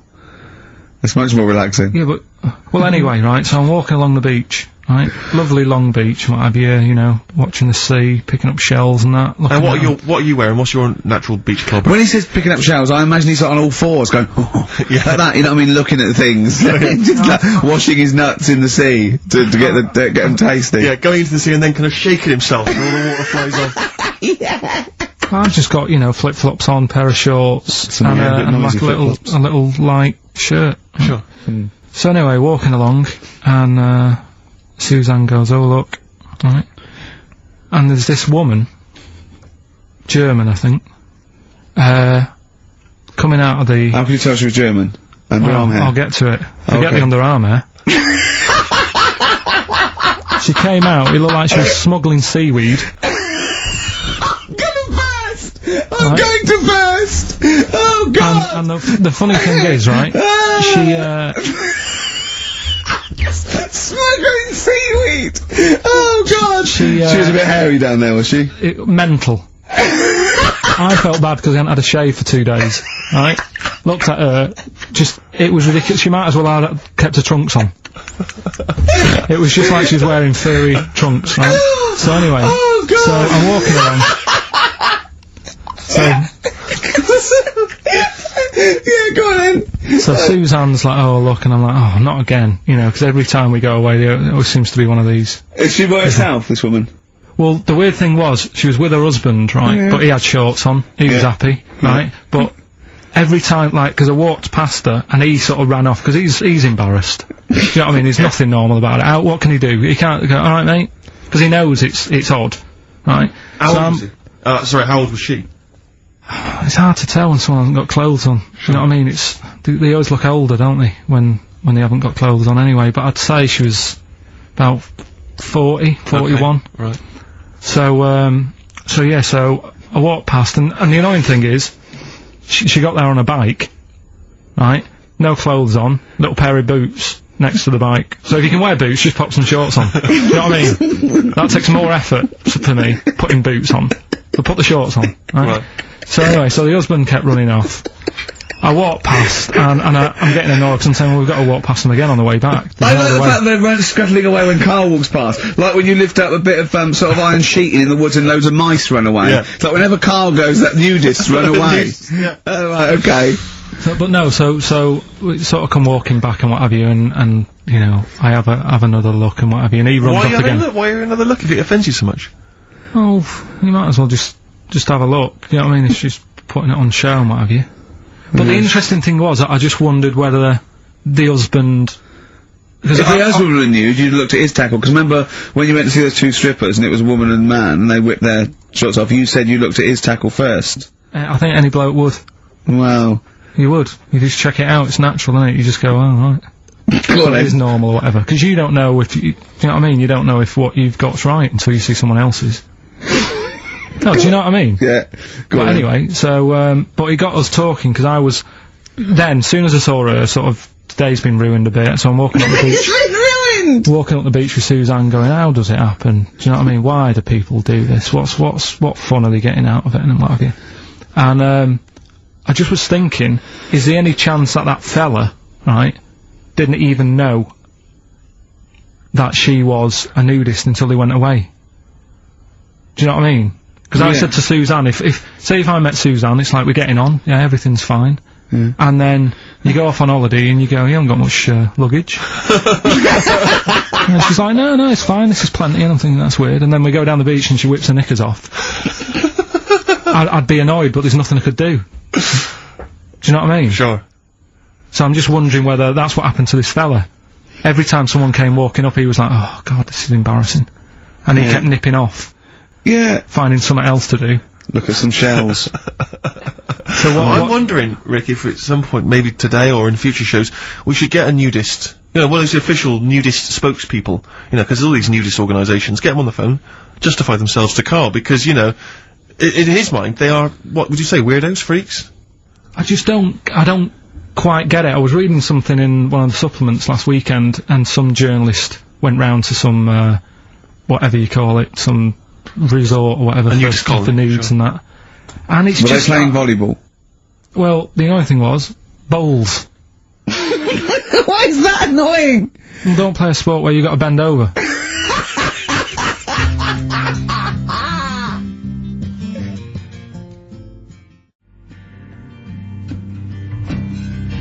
Neil Young from the album Zuma, and that's Pardon My Heart on Beautiful. XFM 104.9. Ricky Gervais, Steve Merchant, Karl Pilkington. We just had a text here that says, and I don't know what truth there is in this, as ever, but John says there is apparently a nude bike ride today in Hyde Park. Now, I can't believe that's the case, because I don't think it's allowed, is it? You can't ride around with your veg, can you? I don't know. Why would you want to? Well, it's a good point. On a bike. On a bike, I love the fact that that's what disgusts him. I want. Do you know what? If we did appeal for a nudist to call in, I'd want a very specific sort. I don't want. I want a German nudist, a middle-aged man called Helmut. Okay. If there is any, or the closest one to it. So I want a middle-aged man from Germany. If your name is Helmut, you're in. But I'll accept Hans. Karl would be good, wouldn't it? Alright. Yeah. I think, I'm wondering if the age might, maybe we could we broaden that Okay, out just a German nudist bloke. Right. Could he at least be fat? Could I find a fat German fella? If your name's Helmut, we're gonna give you a big prize. Yeah. But, you know, any fat German fella who likes to get his sausage out. Sure. Okay? It's sauerkraut. Yeah. What's the phone number? 0871 222 1049. It'd be good just to get an email or a text over the contact, wouldn't it? And then I can just call them up in the week. Sure. And 83936 is the text number. I don't know what our audience demographic pans out like, Rick, but I'm suspecting that's probably a fairly small fraction of our listenership. I know, but you know, fat there must be German someone out there, if you nudists. know a fat German who likes to get his tackle out, phones are going. Straight away. Just answer it, Carl, just answer it, just pop that. it could be anything. Well, just see what it To be is. fair, it could be a nutter. It could be a nutter. But just say hello, just tell you it's not If straight it's away. important, he'll stay there, won't he? He'll stay there. Well, answer it. Answer it. Leave it. Answer it. Oh, you see this? It's gone. It's gone. There you go, he bottled it, so... just as well. Well, you took too long to answer it. There's a vicar in, Australia who's started sort of doing his services and all that in nude. Hot in it out there. Yeah, Where'd but you get the churches aren't. Churches are pretty cold. It was on some website. Of course it was. Yep. Just saying about a vicar and that who's there's a lot of nudists and that who want to get married. Do it, you know, don't mess about with the wedding dress and that. Just snip up. Cheaper, isn't it? Well, I suppose it's so, I suppose if you believe in God, you believe that, that's the way to be, innit? Because Adam and Eve and that. Yeah, but then in Adam and Eve, the shame made us dress up, didn't it? Yeah. Eating the apple and things. Yeah, but God didn't want that, did he? No, he wanted to see it all. He was loving it. He was having a whale of time getting a life full of all of that, and then the snake said, snake cover yourself up. Stitched him right up. Yeah. So if you believe in God, which clearly I don't, do you believe in God, Carl? Dunno, I don't really worry about it. It was ages ago, wasn't it? So, you know, if he's about, whatever. Not that bothered. Adam and Eve is pretty interesting though, isn't it? It's not, well, how was it interesting? He made man, out of dust. Then just 'cause he could, he's having a laugh. Then he made, her out of one of his ribs. Again, he'd like to vary it a little bit. Then they had 2 sons, which gave rise to the entire human race. What was going on there then? What would have happened if they didn't get on? That's interesting. Sometimes with pandas, they don't fancy the other one, do they? They go, well, that's my choice, one. You've brought me one panda from Lisbon Zoo, and I've got to shag that. What if I don't fancy it? What if they bring in a right slapper? Do you think what if it's the equivalent of, like, Love Island, whatever I it's imagine called? it was like Celebrity Love Island. Yeah, and they're going, I'm not shagging that slapper. Every panda in the world has seen that dirty old mott in magazines. Why am I meant to mate with it? I've got some dignity. Are you talking about Adam there, or Panda? Was that? Either is fine, I suppose. No, bad Do you think pandas. that Adam had any say when God was making Eve? Was he saying, "Can make the boobs a bit bigger, would you?" And then I'm a blonde guy. I'm into blondes, really. I mean, I don't know. Did he have any input, or was it just? I don't know. Well, I suppose It was one of his ribs. I know, but it's probably restricted. You go, well, I'm working with a rib, Adam. Give me a break. There's only so many things I can do. Well, he's probably in kind of intensive care, wasn't he? With the whole. They go, well, I can't just keep making the boobs and things bigger because their legs will get shorter. I don't mind short legs. Yeah, make the legs longer. I don't mind no legs. I don't mind no legs. As long as the boobs are sizable. I tell you what's weird though, Steve, right? Everyone's heard of, like, Adam and Eve, yeah? What's the surname? Yeah, where'd they get their post from? Unbelievable. Now listen, before you play the next tune, we should just, we were trying to mop up some stuff from the last couple of shows which we haven't dealt with yet. One of which is an obsession of yours, because we're on a radio station, Ricky and I come in, we bring in CDs, music we love, it means so much to us, we adore it. You don't really care about music, you work at a radio station, it's just, you know, I don't care. I do. No, you don't. I do like a good track. I don't like everything that comes out and everyone raves about. Yeah, you thought the iPod wasn't worth it because you named the 5 tracks you'd like. What was it? It was In the Ghetto, Babushka, Living in the City. What was the other one? Killing a Georgie, and there was one other one or something. And you just only like songs with a story. Yeah, but then there's a reason to listen to it, isn't there? Well, no, only once. Going on. No, because you might forget the ending. Listen to it again. Yeah, But anyway, yeah. you've been listening to Babushka quite a lot, is that right? Because you've really got into your head now, you're trying to decipher the story. When I've been sort of asking for songs with stories, people have texted in, emailed in and whatever, and I've had a couple, you know, last time we did the show. So I've gone, oh right, that sounds interesting.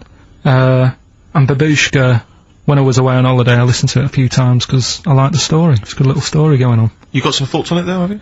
Couple of questions. Will we have a listen to it? Well, let's have a listen to the track, and then I know you've got some queries you'd like to raise. It's just about a woman, innit, who, I don't know, she's ugly or something, aged badly, and her husband gets bored with her. Have a listen, see what you think. Right. XFM.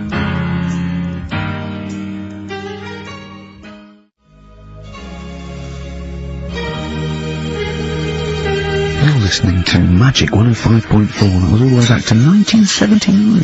Kate Bush, Babushka. So, we would like your suggestions for songs which have stories in them, which may entertain Carl. They could shoot to the top of his list. What do you think of that, Carl? That as a little story there. I like it, but... So she tests her husband. Yeah, she writes him letters.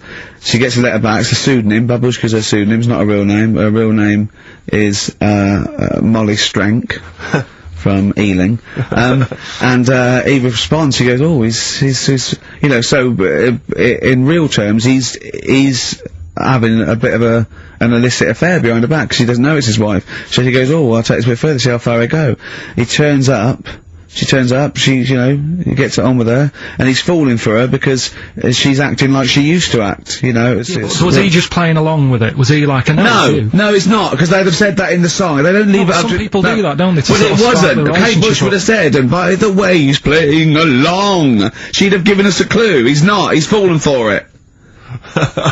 She went along incognito. He thought it was another woman. But how much work can you do to yourself to... Say if like, I wrote a letter to Suzanne, right?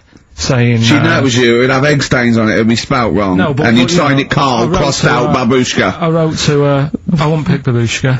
I mean, that's a ridiculous name. That wouldn't have worked anyway. You just get a vision in your head of... I wouldn't have answered a letter from someone called Babushka. It's not the point. If Kate Bush is listening, please call in, because I'd love her to have a conversation with you. I mean, that would be great. Forget Helmut. No, Helmut, you keep trying. A fat German. We want Kate Bush and a fat German. What I mean is, though... Now, wait a minute. What worries me is he didn't answer the last phone call. What if Kate Bush does phone it? If anyone knows Kate Bush, give her a call now. She's probably not listening. She's probably doing yoga or something, I imagine, or making a lentil soup, or maybe just like repotting some plants, right? Or practicing piano, right? But if anyone knows Kate Bush, got a number, call her up now, say, tune into XFM, there's a little bald mank fella wants to talk to you about babushka. Right? But how much? But how much? Don't worry, you'll get your chance. The phones are going. That could be Kate Bush. Don't worry about it. That could be Kate Bush. I know for a fact it isn't. Okay, answer it. XFM.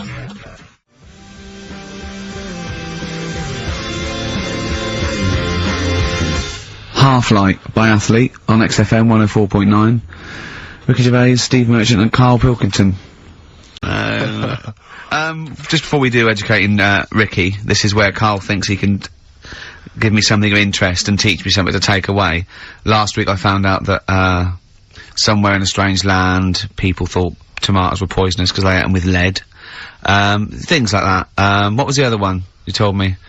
What else was it last week? Bit of worms.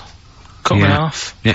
Oh, I sent him a text message. I was on the train, a bit bored, and I read in, I think it was Metro, scientists have found out that worms get stressed, and they found out that the fat ones didn't live as long, and when they checked the thin ones that lived longer, they found out they had a gene for de-stressing them. Right? Karl, do you remember what you said? No. He went, well, that's stupid, isn't it? He said, did these other ones die of natural causes? I went, yeah. He went, alright. Because it could be that the fat ones couldn't get off the pavement quick enough and got squashed. So maybe the scientists go, yeah, we didn't... yeah, they come to think of it, they were flat as well as fat. I think the reason that the worms are getting stressed is because people like Karl are cutting them in half to try and make 2 snakes. Yeah. Yeah. Two worms. Well, yeah. well. That's the concern. he said they can't even commit suicide if they're stressed by cutting their throat. I also sent what I thought was quite interesting, that the scientists have found that the elephant hasn't got the best memory. The sea lion has, Right. based on they've got a sea lion and they got it back into the old laboratory 10 years after it taught it a simple trick, and it could still do the trick. What did you say to that, Karl? I'd say they don't go up to much anyway, so if you do teach it something, it is going to remember it. Sure. Because it's got nothing else to do. Yeah. And then it also, I mean, I like sea lions, they look nice and everything, but what do they do? What was that? Sea lions? Yeah, what are they here for? It's another jellyfish, as far as I'm concerned. It's like, it's there and people know about them, but what do they do? Yeah. What do we do? What do we do, Karl? Well, what do we do? A cat, first, Steve said, is good for your heart. So you Why is it all geared to what's good for us? well... Anyway. Educating Ricky. Good, we've settled that then. Go on. The titles that are meant to sort of pull you in. Yeah. We've got, what was it? Stocking, Aitken and Waterman. Yeah. You've got It's Not His Vault. And, Get a Load with This. Get a load of this. So, which pun do I pick first? I think I'll go for, get a load of this. Get a lobe of this. Yeah, get a load of this, yeah. Well, that's a story about a girl who, she was deaf, right, for 4 years. And, it happened quite a bit back this. What year? Or was it, I think it was ages ago, was it? Yeah, quite a bit back. She was deaf for about 4 years. Having an argument with her mum, it said, which I didn't quite understand. Because I don't know how they do that. Yeah. But she was having an argument, and a man pushed her against a wall, and she banged her head, and her hearing came back. Okay. Was she wearing a Walkman, and it fell out? And she'd realised, oh, that's There's why. no explanation. There's no explanation! Well, why is that teaching me something then? So I knew you'd say this, right? So I thought, right, I'll stick something on it. Do you know that bees are deaf? No! No, you can't just, no! If you ask someone something they don't know the answer to, they don't tell you something else. Just, I'll tell you something else then. I can't answer that, I'll tell you something else. Imagine that, if you asked a teacher. Look, how do birds fly? Wow, if you're gonna do that, tallest building is, I mean, what? Well... That was the equivalent, Karl, of running away when we asked you a question. Yeah, the intellectual equivalent of going, look over there, there's a monster. Yeah. Listen, what do you mean? What she, okay, so, So her there's hearing no came back. explanation. There's no explanation. Or you don't know. Well, there isn't one, is there, really? It's a bit What, weird. did But the doctors, only did thing the doctors not look into it? No, I think they just said, oh, that's good. So again, I don't.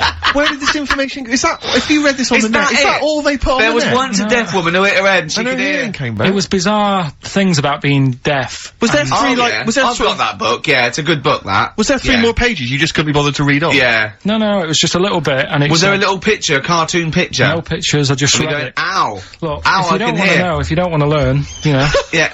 Okay, it's not his fault. Let me have it's not his fault. You gotta save this. This has gotta teach me something. It'll be an interesting story. Right, it's not his vault. This fella, Yeah. What year? Ages ago? Olden times. I'd say in the 70s, Okay. Would you? Any evidence for that? and Does he wear flares in the story? Right, Is that so- your reason? no, it's a bit like Yuri Geller, this fella, right, where he's electric, He's electric. and if he walks past the telly would fizz. Uh-huh. If he walked past the radio, it all goes zzz, like that. Oh. His hair stuck up all the time, and he'd be having a bath, and everything would be all right, and then the power would sort of switch on in his body, and the electric in his body made him jump out of the bath. So, What do you mean so? What is that so? What does that so mean? You've given us nothing. You've given us nothing. You'd have to at least give us the scientific explanation. Yeah. electric eels have 400 volts in them. Oh, is this the running away again? What was that one called? Yeah, but but It's not his vault. but there's a reason that not his fault. It's not his fault. I thought it was going to be something about keeping it in a safe. I think we should do these the other way round. I It's think you not should his tell us fault. the story and then we'll hear the pun. It's not his fault. It's not his fault. Right, let's leave it. Play a tune. Forget it. Educating Ricky. Doing it. We're not doing it. No, we are. Oh. What? Don't look at me like that. Oh, Carl, you in a bad mood? The Coral, I'm all right. dreaming of you. Right, do the last one. Do the last one. Carl's saying we're never doing this again because we don't appreciate it. Yeah, Carl, you don't know how good this feature is, mate. Right, last one. Yeah. Stocking, Aitken and Waterman. Go on then, tell me about that one. What's that? What am I going to learn from this? Right, well, do you know the saying, put a sock in it? I like it already. Do you know the saying? Yeah. Right, well, do you know where it comes from? I assume it's shut up, so I'll stuff your mouth with a sock to shut Well, you up. Years ago. Yeah. Sorry, am I right? No, not really. Ages ago. 1970s? 50s, Okay. I'd say. Do you know the old, I'd say. do you know the old gramophone? Yeah. With the big horn on it? Yep. Yeah. Right, well, those stereos didn't have a volume control on them. Right? So they'd be listening Oh, to so you their put a album, sock in the... and mute. you'd put something like a sock. That's a real one, you see. That's taught me something. That's good. That's excellent, Carl. That is the only one that counts, like chewing the fat, if they're true. I'm assuming they are. It works. It's of interest. I haven't got it verified yet, but that is educating Ricky. That's brilliant. I will say, the other two were more entertaining. So, you know, I don't... Do you understand the distinction, though, between that one and Electrical Man? And, or I've hit me head, I can hear you, mum. Yeah. Can you see the difference, though? Or Are all really, three... because when I read all three, I took something away from all of them. What did you take away from the other Electrical two? Man? I just thought, oh, imagine that. Imagine how annoying that would be. But that's Yeah. not education, is And it it's really? not taking anything No, but away. Think about it, right? We take our lives for granted all the time, don't you? You get up in the morning, it's like, oh, I'll get up and walk for a shower. Some people can't walk, right? Yeah. Yeah. This guy, he can't even have a, you know what I mean? It's nice to have a bath, isn't it, when you got time on your hands and Yeah. you can relax. This guy can't even do that. He might be alright for a bit, but he's not really enjoying it, because at any moment, it could strike. Yeah. So, he can't even do that. He can't comb his hair, because it keeps going a mess. Yeah. He can't watch his Nor can favourite- you. No, he can't. Does he fight crime? What does he do with his powers? Yeah. I think he just has to sit around, because he can't work with machinery, Right. because he'll probably blow a fuse. Yeah, so he just sits around. Think about it, what can he do? What normal things can he do? Skateboarding. Going for long walks. Yeah, Put a wetsuit on. well, he couldn't do that. Why? Ooh, water and electric. No, wetsuits aren't actually wet. They're dry initially. Just put a whole wetsuit on and walk round with flippers and A rub the wetsuit's sole. not like a dinner jacket that's like really wet. Well, Yeah. all I'm saying is think, do you know what I mean? Oh, okay. And what was the And other one the again? girl deaf for 4 years hits her head. Yeah. That's just, What have you learned from that? What is that? Well, imagine how happy you'd be. Remember that time when I nearly died when I choked on a Mr. Freeze Pop? Right? No, tell us that one again. No, I told you, didn't I? Tell us again. Yeah, but the people will remember it, and then it's... They won't. They weren't listening. Go on. What happened? It was ages ago when my mum and dad used to go out shopping on a Friday. 1970s? Get the food in. get a week's load of food in the cupboard and that, and we'd, they'd come in with all the food, and we'd all be like, oh God, there's no food left on a Thursday really, so we'd all be hungry on the Friday by the time the food got in. I love that! And That I'd they be wouldn't like- eat it. I imagine him like jackal puppies. Yeah. Just like licking your parents' mouth for food as they So- come through the door. So they come in from the supermarket, they're emptying the box. Our kid had got some biscuits and what have you. Frenzy, just a feeding frenzy, like pigeons. I grabbed the Mr. Freeze Pop and knocked it back really quick, but it wasn't frozen, so I knocked it back so it was like a liquid, and it went down the wrong way, right, and I was choking, right, and I nearly died. It must have been about, how long can you go before you die? A couple of minutes to do Right, it. I reckon about a minute 50. Right, I was really close to dying. How do you know you were close to dying? Did your life flash before you? No, but I just was like, There's loads of instances of him eating pops. Yeah, exactly. I just was dead. 40 of those. whatever, right? What do anyway. you think you'd see if your life flashed past you? What do you think, which elements would stand out for you, do you think? What? Start now, go back. What do you remember? What's the first thing you remember? As a kid, Yeah, just tell anything now. being in a hall and having our dog licking my face. That's your earliest memory? Yeah. Okay, what's the next one? Right, next one's probably What? being at primary school with Lindsay. Yeah. Was that your girlfriend? Well, a little friend who was a girl. Sure. And we used to have like tins with letters in, and you'd have to write stuff. But anyway, what are we doing? I got confused. Right, so anyway, I'm intrigued by the dog Right. that was licking your face. well, bin that. We won't win that. no, it's a great feature. I just think you need to be a little bit more careful about what you consider to be education. Gone Alright, funny. I alright. fell over. Alright, well, I'll... We'll work on it next week. Play a tune, and what have we got for us? Because we've got a big competition. We've come got on. to do the competition. We've only Don't- got 25 Yeah, well, come on minutes. then, Don't worry quick about then. it, Carl. Do Play a something, tune. play We'll a come back with tune. Rockbusters. What we do you wanna playing? play? Let's play a bit of Tupac. Oh, that's what I'm coming out to, isn't it? Yeah, The fight. exactly. Yeah? Imagine it. Whack it up, whack it up. Tupac, California Love. Yeah. And that's the big tune that Ricky will be coming out to when he has his celebrity boxing Yeah. match. Yeah. We're all looking forward to that, Rick. Yeah. Competition time, Carl? Oh, Carl's looking forward to this. He's just getting all stressed about his half hour. Like Pete. Oh, go on. Go No, on, it's sorry. just, we should have done this a lot earlier. 'Cause Why? it keeps them hooked in. Right, if you haven't heard the game before, I'll give you some initials, bit of a cryptic clue, and those initials and the cryptic clue makes up some band. Might not be an XFM band, but it's a band or a pop group or an artist or something. Yeah. It's on What's the email. feature called, though? What's the feature It's called called? Rockbusters. Rockbusters, yeah? Absolutely. Do you want to, will we do this on email? I think we ought to, because you don't like taking calls from the public, do you? Well, he can't work the machine. No, that's absolutely right. It's not that, it's just that then it's pretty fair for everyone because... Anyone who's got a computer, you mean? So it's open to anyone who's got, a computer or a laptop at their disposal at this precise moment.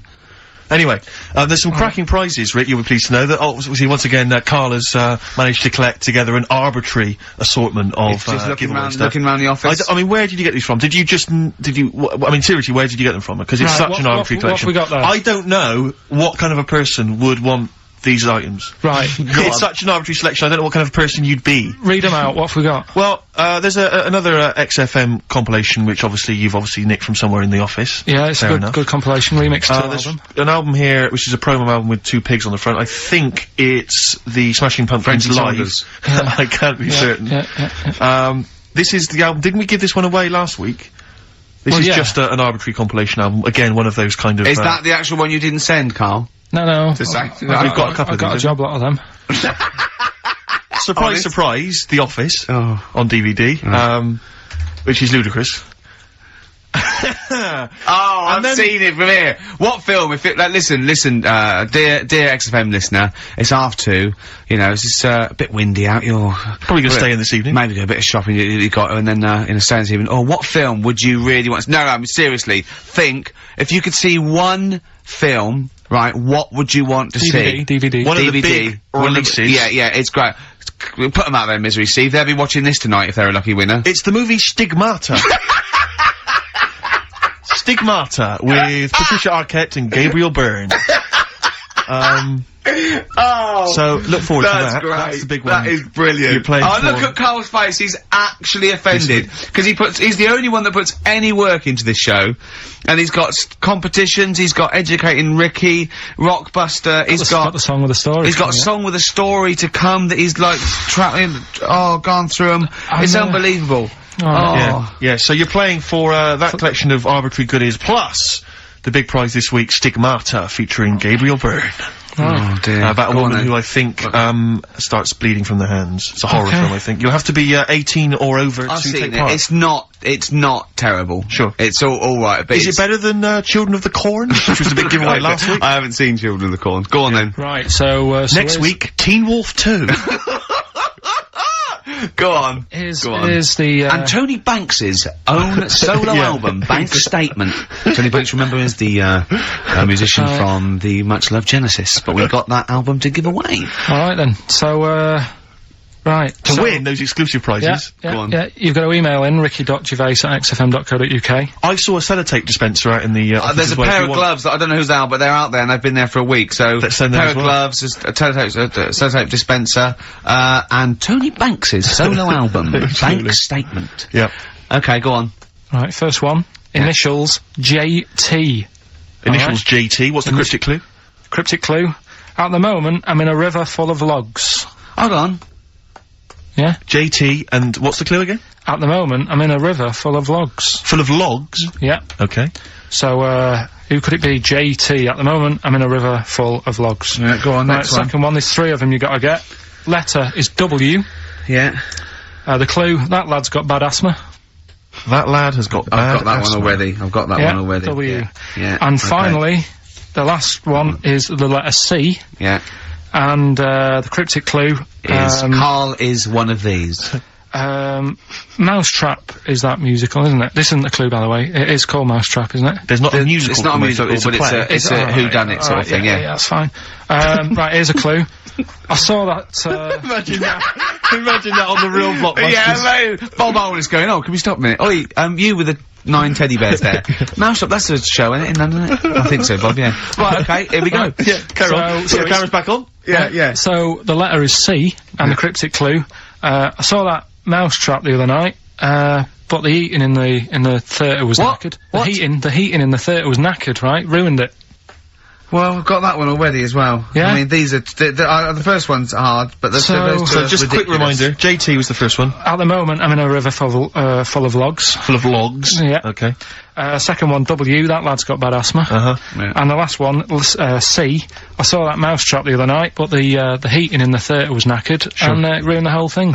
Okay. And ricky.gervais@xfm.co.uk is the email address. You can win. I'm confused. Various treats, including I'm in a Stigmata. I'm in a Gabriel river Byrne. full of logs. Yeah. I'm in a river full of logs. Well, we'll do it in about 20 minutes. Yeah, you've 20 got to minutes stay think tuned about it. for the answers. It's not the quickest, so don't go rushing and sort of messing it up. Think about it, and it's random email anyway, so there's no rush, alright? And if you want to email, you're welcome to say, please do not send me the prizes even if I win.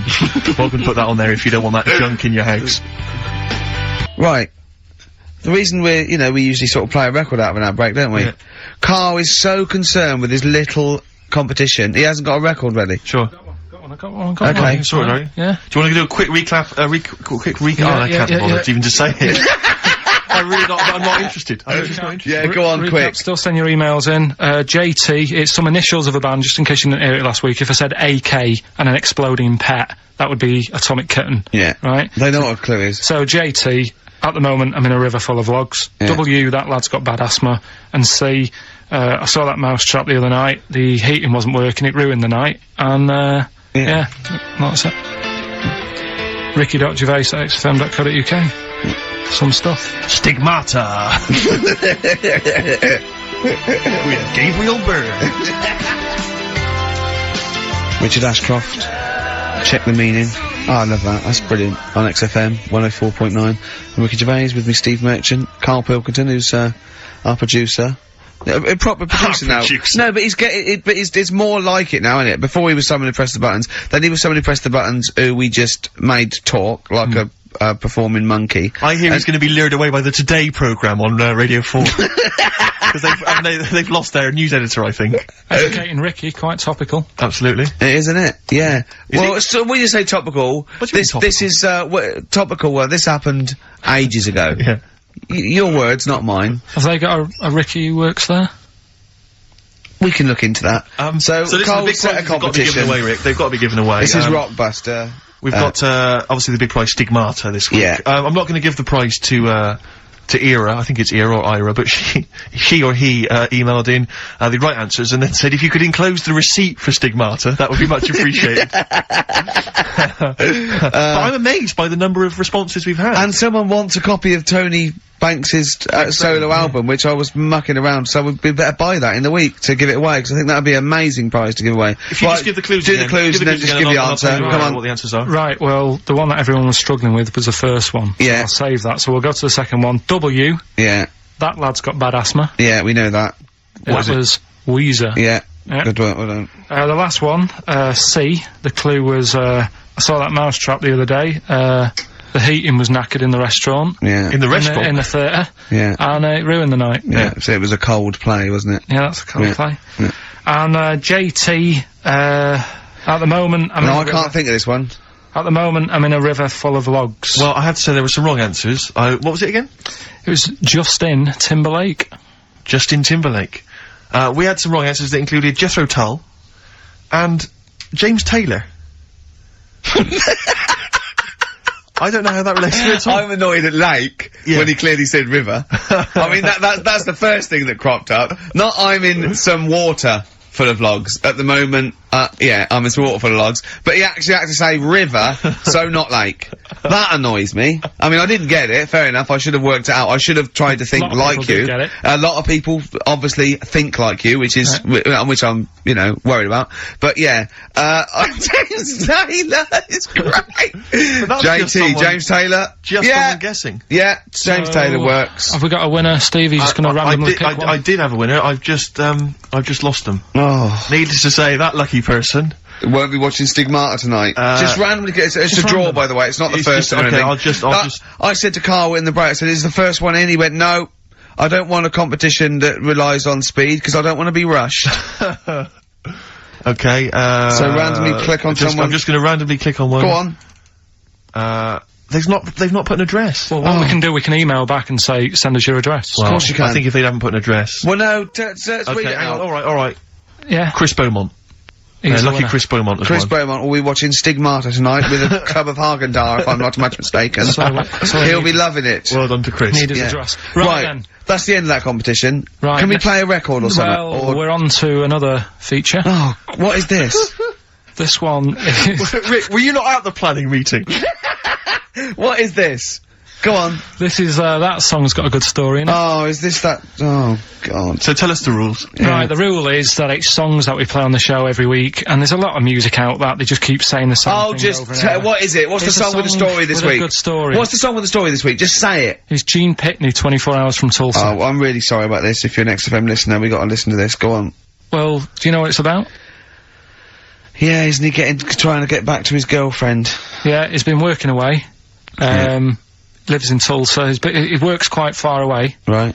and he's Will coming this back. save us having to listen to the song?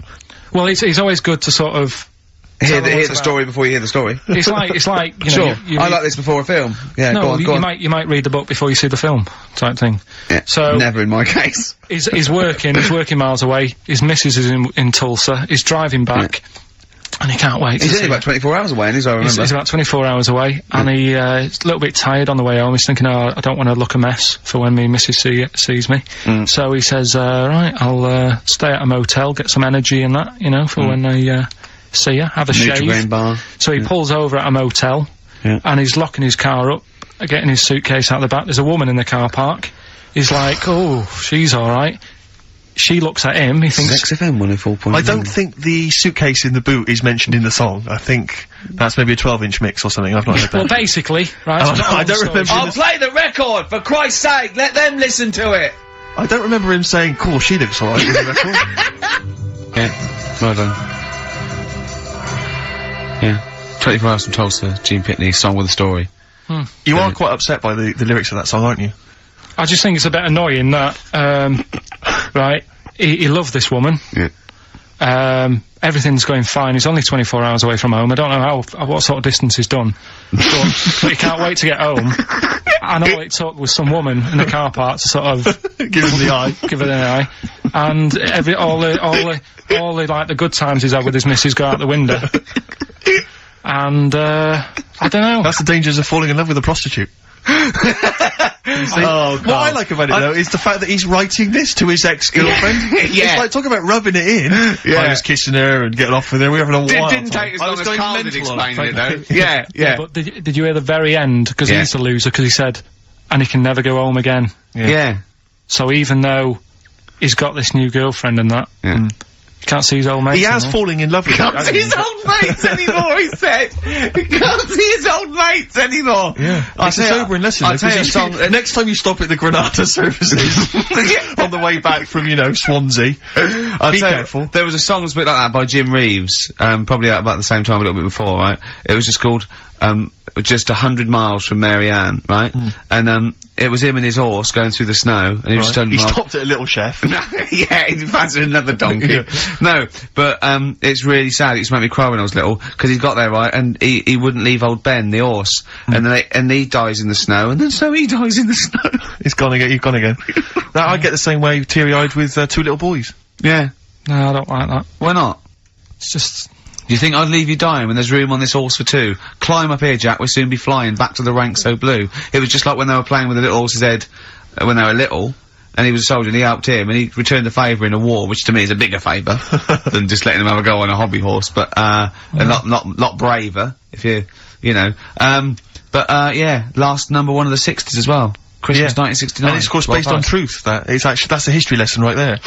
It is based on It is. fact. It's Yeah, a famous is. person. I think it was Cromwell. Winston Churchill and Cromwell. Yeah, it's Winston Churchill and Cromwell. Cromwell and Winston Churchill. Yeah, they were both lived ages ago, so they lived at the same time. Yeah. Literally ages ago, so they lived at the same time. Yeah.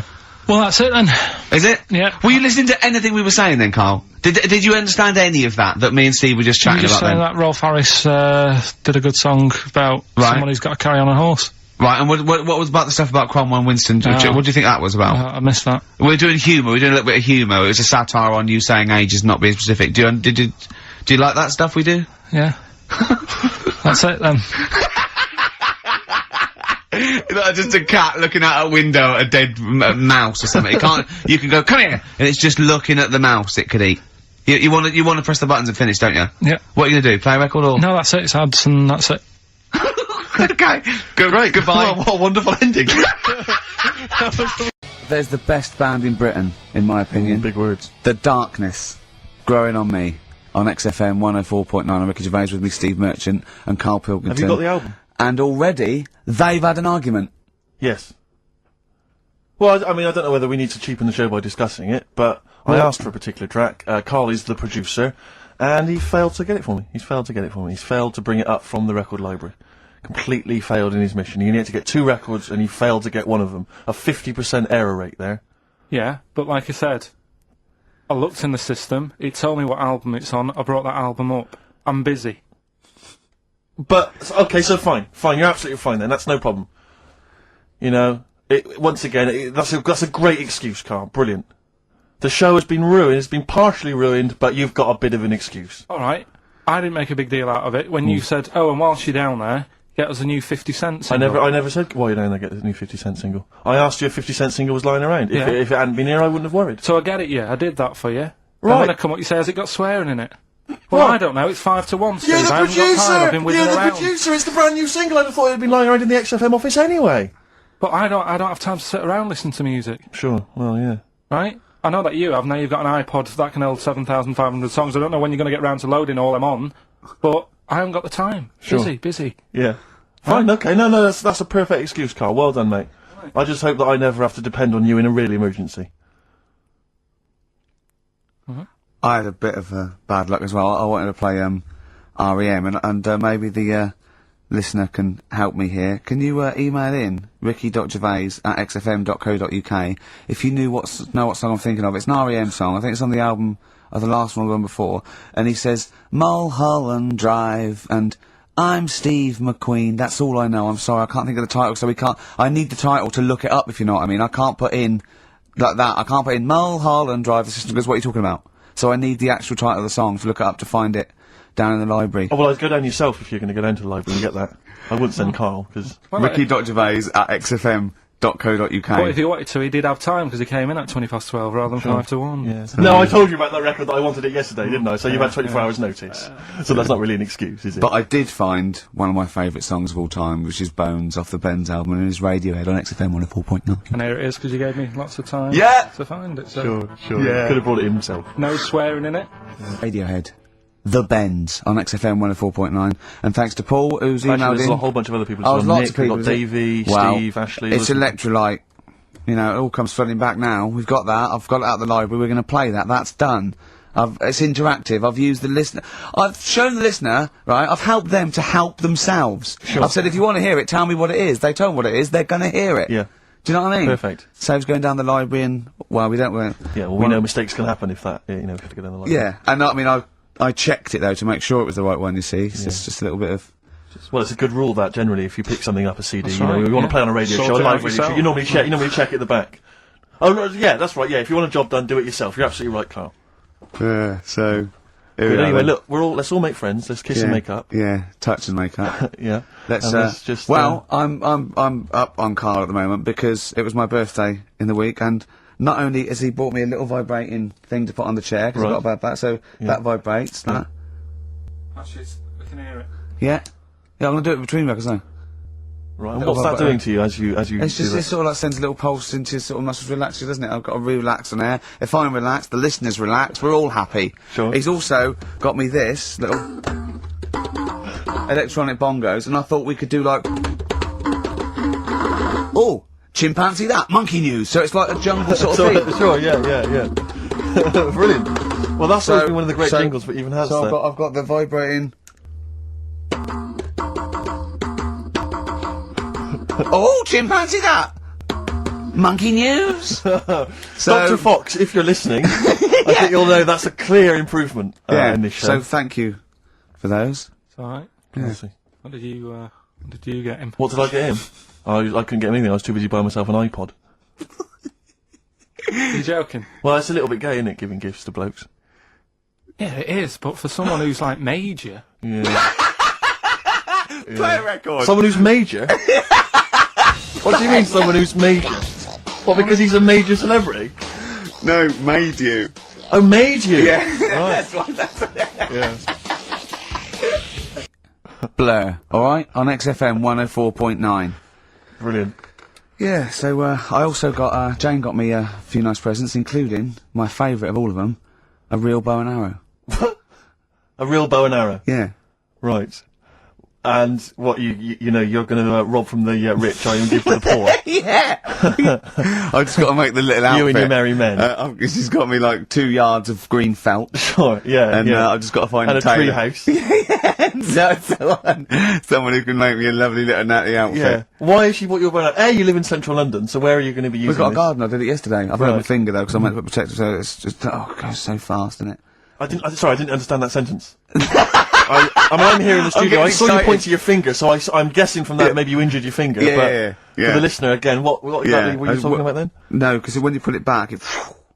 Okay. So... And do you have a target? What do you use yeah, as a I target? got a big cardboard box flat on it, done on a tree. Right. It go, oh, it's brilliant. Sure. I'm getting a bit excited thinking about it. Yeah, no, indeed. Because when I make that outfit, I'm going to be running round. Yeah. Yeah. Yeah. So, and do you have a picture, like a face maybe on the target, like Osama bin Laden, something like that? Yeah. Sure. No, it just says this way up, fragile. Right. Okay. I forget what came in it, but you know, it's good fun, isn't it, Carl? Bow and arrow, isn't it? Brilliant.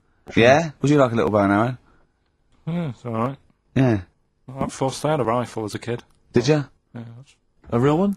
yeah, just shooting cans and stuff. Yeah. It's alright. So, Well, a wonderful anecdote. Well, I went out with drink with Carl in the week, and we went to a restaurant, didn't we, Carl? it's a good night. And we sat there, and next to me, when Carl came, next to me was what's his name? Ross Kemp. And he was sitting there, and I saw Carl, and I tapped him on the shoulder, Ross Kemp, and I pointed to Karl and him and I said, it's nice to see you two back together again. Nice. And Karl was horrified. But Karl didn't know that I'd already spoken to him before Karl arrived. Yeah, so I thought it was okay. I thought I could break the ice because I've met him before. Sure. So he just thought I was insulting him. And in the week we were talking about his little head, weren't we, Karl? And Karl suddenly stopped the conversation and said, if I had hair, what would we be talking about now? I think he'd had enough of everyone talking about it. And he looked good though. It's a special little do. He had it sort of, cropped a little bit more. I like it when he's just freshly had it done. Mm. Do you like? Yeah. Has that ever happened to you, Steve? If you're somewhere, say if you sat somewhere, does someone sort of, is he anyone else who you look like, or would you say you're a bit of a one-off? I love these two. But to be fair, to be fair, he seems to be having a go at me an awful lot more than I do at him now. I mean, he just starts it. Starts it out of nowhere. I think his is sort of a get back for the way you treat him as a producer, not. But he's not a producer. If he produced the show, I wouldn't have a reason to criticise. But I think this is it. Seriously, I mean, it really winds me up now because it started as a joke, but now it's abuse. Yeah. He got annoyed at Heat because it said Karl, producer, well, not so much a producer, as just a bald mank. And he went, can they say that? Yeah. Can they say that? See, that's a magazine, an independent publication has identified what exactly it is you do. Yeah. There we go then, go on, bring it on, because here we go, he's looking at me, I know he's thinking, I can hear the cogs. I'm not thinking anything. It's vicious. That is true, never a true word, play a record. Now then, I heard this on VH1 in the week, and I have not been able to get it out of my head, and I really kind of want to, I want to get it in everyone else's mind now so they understand the pain I've been going through. Miss You by the Rolling Stones. And ruin a week by having to sing that constantly, irritating people in shops and everywhere you go. Miss You by the Rolling Stones. Good track. Karl, Jonathan Ross came out of this last week, and we were talking about stuff, and Karl was mesmerised when Jonathan told a story that he was bored once in a hotel room and shaved his arse. He shaved his arse? Yeah. Sure. And Karl, you didn't stop questioning him, did you, for about... I just wondered, at what point do you sort of say, oh, this is getting on my nerves? Do you know what I mean? Yeah. It's way too long, tucking it in his socks or whatever. Yeah. But it's not, I mean, it is boring in hotel rooms, because I told you before about when I was in Edinburgh and had nothing to do, there was nothing on the telly, and you sort of, you've eaten the shortbread biscuits and that. Yeah. And so that's when I read the phone book to see how many... That's when you read the phone book? Well, to see how many Macs were in Scotland, McAtee, Macintosh, Sure. Yeah. And it was like, 42 pages. Yeah. Yeah. Jonathan, I don't know if he'd already done that. Yeah. And, he said he shaved his arse. Now, when we say shaved his arse... So Not his cheeks, his... Oh, all of it? Yeah, all of it. Did he say that? Well, I think But other than the cheeks, But then, there's not much left. But then we got to the fact that me and Jonathan, if we pulled our wealth, we could have shaved Karl's arse for £1,000. Right. And he said, yeah, for £1,000 you can shave my arse. Suzanne said, can I say this bit? Your girlfriend said what, Karl? She was annoyed. She said, well, I'm not allowed to go there. Why is anyone else? And of course the whole table stopped and leant in and said, what? She went, he doesn't like me touching him there. I went, what do you mean? This is too much information. It was too much information. I like the fact that you've had this conversation with her. I like the idea that she touched your arse once and you went, whoa, hands off. Yeah. I love you, but keep your hands away from the arse. Do you know why he said he's talking about the most intimate part of the arse, the middle arse he's talking about, and he said, I said, why? He went, it's a bit gay, isn't it? I said, how can a girl touching it be a bit gay? If you stood behind you, it could be anyone, couldn't it?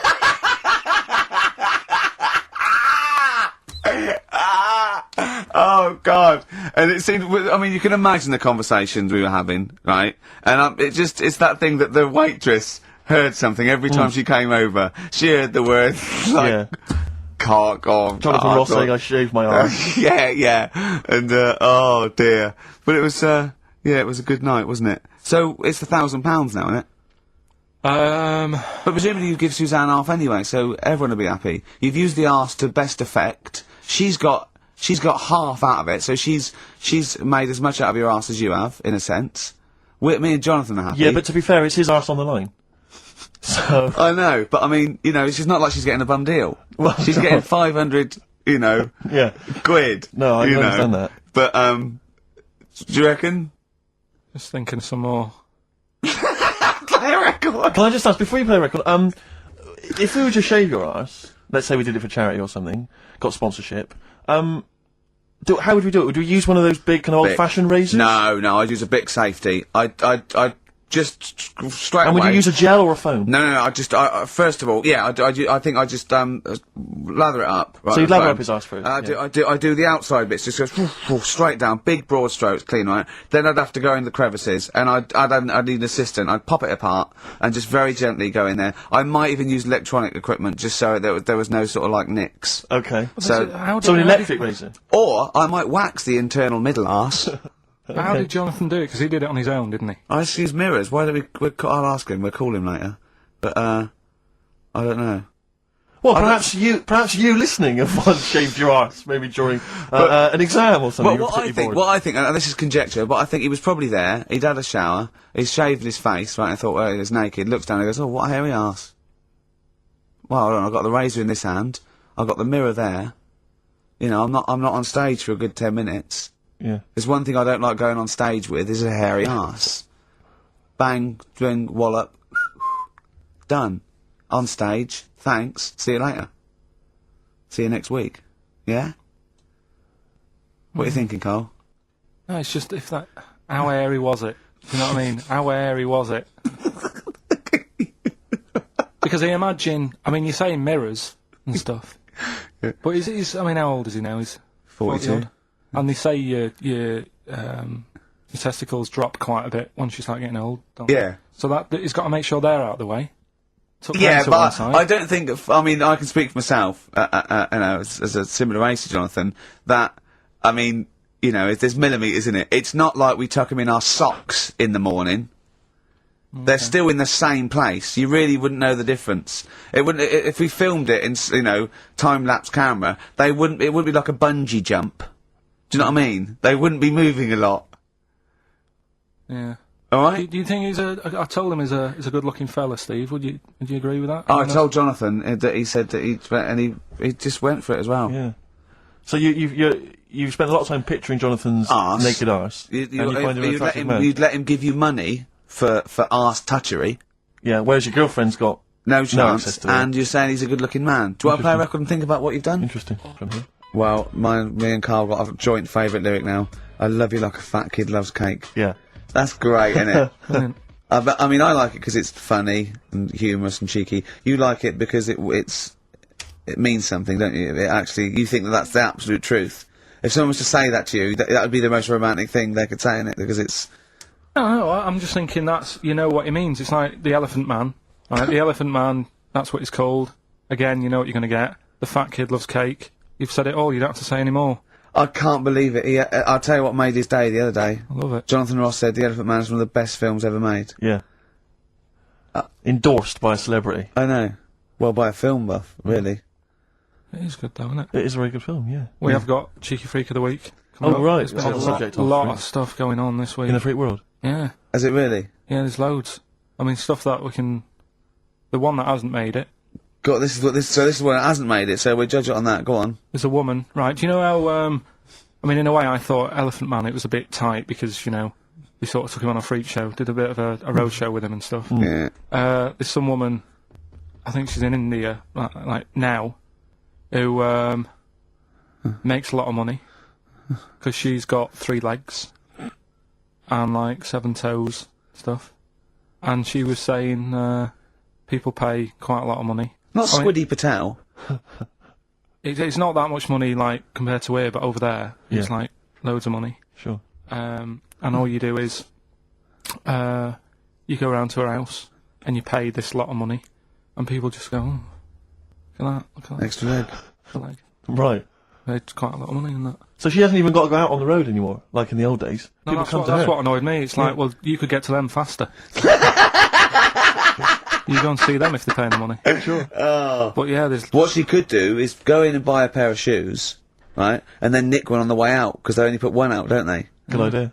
So she could get, 2, 3 for the price of 2. Just offer. one of the many perks of having Just 3 one legs. of the benefits of having 3 legs. The other one is, keepy uppy. But she'd be good at that, She wouldn't she? actually just stays at home, puts the feet up. But anyway, that's not even Cheeky Freak of the Week. That's coming up later. Coming up later. Oh, brilliant. Now, Rockbusters, dead in the water, isn't it? We've killed that off, have we officially? We killed off Monkey News and Rockbusters.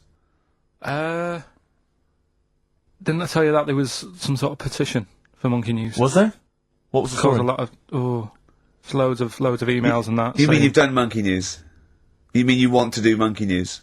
No, but seriously, there's uproar, and people were like, "You can't get rid of Monkey News. Yeah. Don't be doing that." Who sort of what? Loads of people. Was it monkeys? Trying to write the complete works of Shakespeare? Did Tony Blair get a whiff of it, and he's coming So down we're like a doing ton of Monkey bricks? News.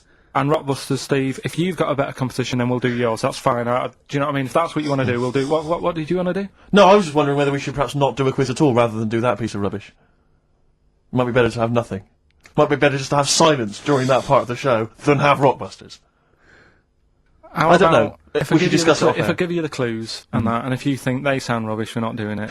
Well, I know that. I guarantee they're going to sound rubbish. All right, let's make it the last Rockbusters then. This is the last Rockbusters. Well, it depends. This is okay. This is just if it's good, you get a reprieve. It's all about this. Okay. Okay. Go on then. Let's do Rockbusters then. Oh, we're doing it now. Should we play a record and do it after that? Do it after. Well, I'll tell you what. I'll tell you the prizes and then we'll come back with the clues. Because I've dug up that REM track, Excellent. so it's an interactive show. Okay, we've got the best summer holiday album ever. What we got on there? It's got Brilliant. Elvis versus Junkie XL. That's Yeah. brilliant. Yeah. Holly Valance is on there. Yeah. Laz Ketchup. It's all the stuff that the XFM listener I is hear- craving. A tribute to the is it- Ramones is it- album. We got Red Hot Chili Peppers are on there. Metallica. Street Legal from Bob Dylan. That's nice. Brilliant. Did you just buy that in the 4 for £20 from HMV deal? Fair enough. Once That's a again, good album. The Talons of Weng Chiang, a Doctor Who classic. Yeah. And there's something for the XFM listener. 8 Mile on DVD. I as thought well. that was nice. That film. That was the last bit was funny. It was. It's a good film. There's some good rap-offs in that as well. Yeah. So let's play a tune and then we'll come back with the Rockbusters clues. REM. Go on. Give it to Gervais, Steve Merchant, Karl Pilkington. I walk down Oxford Street every day to go to the office, and it is like running the gauntlet in Gladiator. It's not only is it just like, you know, you have to dodge people and they're dawdling or rushing or, you know, keeping into the road to get past some people but avoiding taxis, but it's like hands everywhere, like leaflets. I don't know, there must be 1 million leaflets given out. It's all Mobile phones, sandwich shops. teach yourself English. Yeah. Teach other people English. I know, and those charity people, something for Alzheimer's, and I've been caught about 6 times where I couldn't say no. I've got about 8 standing orders now because I just couldn't say no when they confront you. Yeah. Which is, you know, It's amazing how often I'm on the way to a meeting. I'm always on the way to a meeting, and then I always feel guilty if I walk past them again 2 minutes later with a HMV bag. yeah, full. Yeah, exactly, crammed with bargains. I know, yeah. No, But, it's absolutely weird. They're like zombies. It's like you're fighting them off. You need a flaming torch to Yeah. get past them. Or if it's not them, it's tourists. Just constantly, you know, excuse me, can you take my photo outside HMV? Or outside Topshop? that doesn't happen to me. a Oh, lot. okay. Always seem to have tourists. I Just think in the I way, walk- just kind of dawdling, you know, But looking I up walk at the so buildings. fast. I walk so fast. I put my head down and I just try and walk so fast everywhere now because it's But Oxford Street is just it's unbelievable now, and I think it's age that I've started noticing it. Even if the window's open, I hear just like cars and they're on the mobile phone. It's the loudest place in the world. Yeah. I don't know what we can do. But isn't it one of the busiest streets in... Is it either the world The or universe? It is mental. I think if we carpeted it That would and help, put some certainly. curtains up, it would just deaden. It's like pubs with those polished floors and metal tables, and everyone's having to talk like that to be heard. The jukebox is quite loud, and I want to go just turn everything down. yeah. Let's put some carpet down. Just talk quietly like this. Yeah. Put the music down a little bit. We'll have a good time. I've never quite understood that impulse. I don't, again, if it's age, where you go in a club or a pub, as you say, and the music's just slightly too loud. So it just makes everything slightly tricky. It's slightly tricky to have a I know. conversation. But what annoys me is when it's for the amusement of the barman or barmaid. Yeah. If they're bored, they're in a pub, they've got the music up, their music up, Yeah. right, techno blaring, right, they've got a telly on, watching a soap opera, Yeah. and I want to go, choose one or the other! Yeah. I mean, what are you watching? I got a minicab last night. I imagine you don't travel in minicabs, but the guy driving, one of those guys, I know he's driving a cab on a Friday night. Okay, no one wants to be doing that. And he had one of those phone, the little earpieces that you put in, so it looks like they're talking to themselves. And he's there, and he goes, where are you going? I went, oh, crouching. He went, yeah. And he's chatting on his mobile phone the whole time. His voice was so loud. He had the radio on as well, and he wasn't concentrating on the road. I just thought, look, I'm paying you £10 here to take me somewhere. Please, just stop chatting or arranging your social life for 2 minutes. Yeah. Get me to my destination safely, and then you can resume your conversation. My favourite one is, I'm going to so-and-so terrace, please.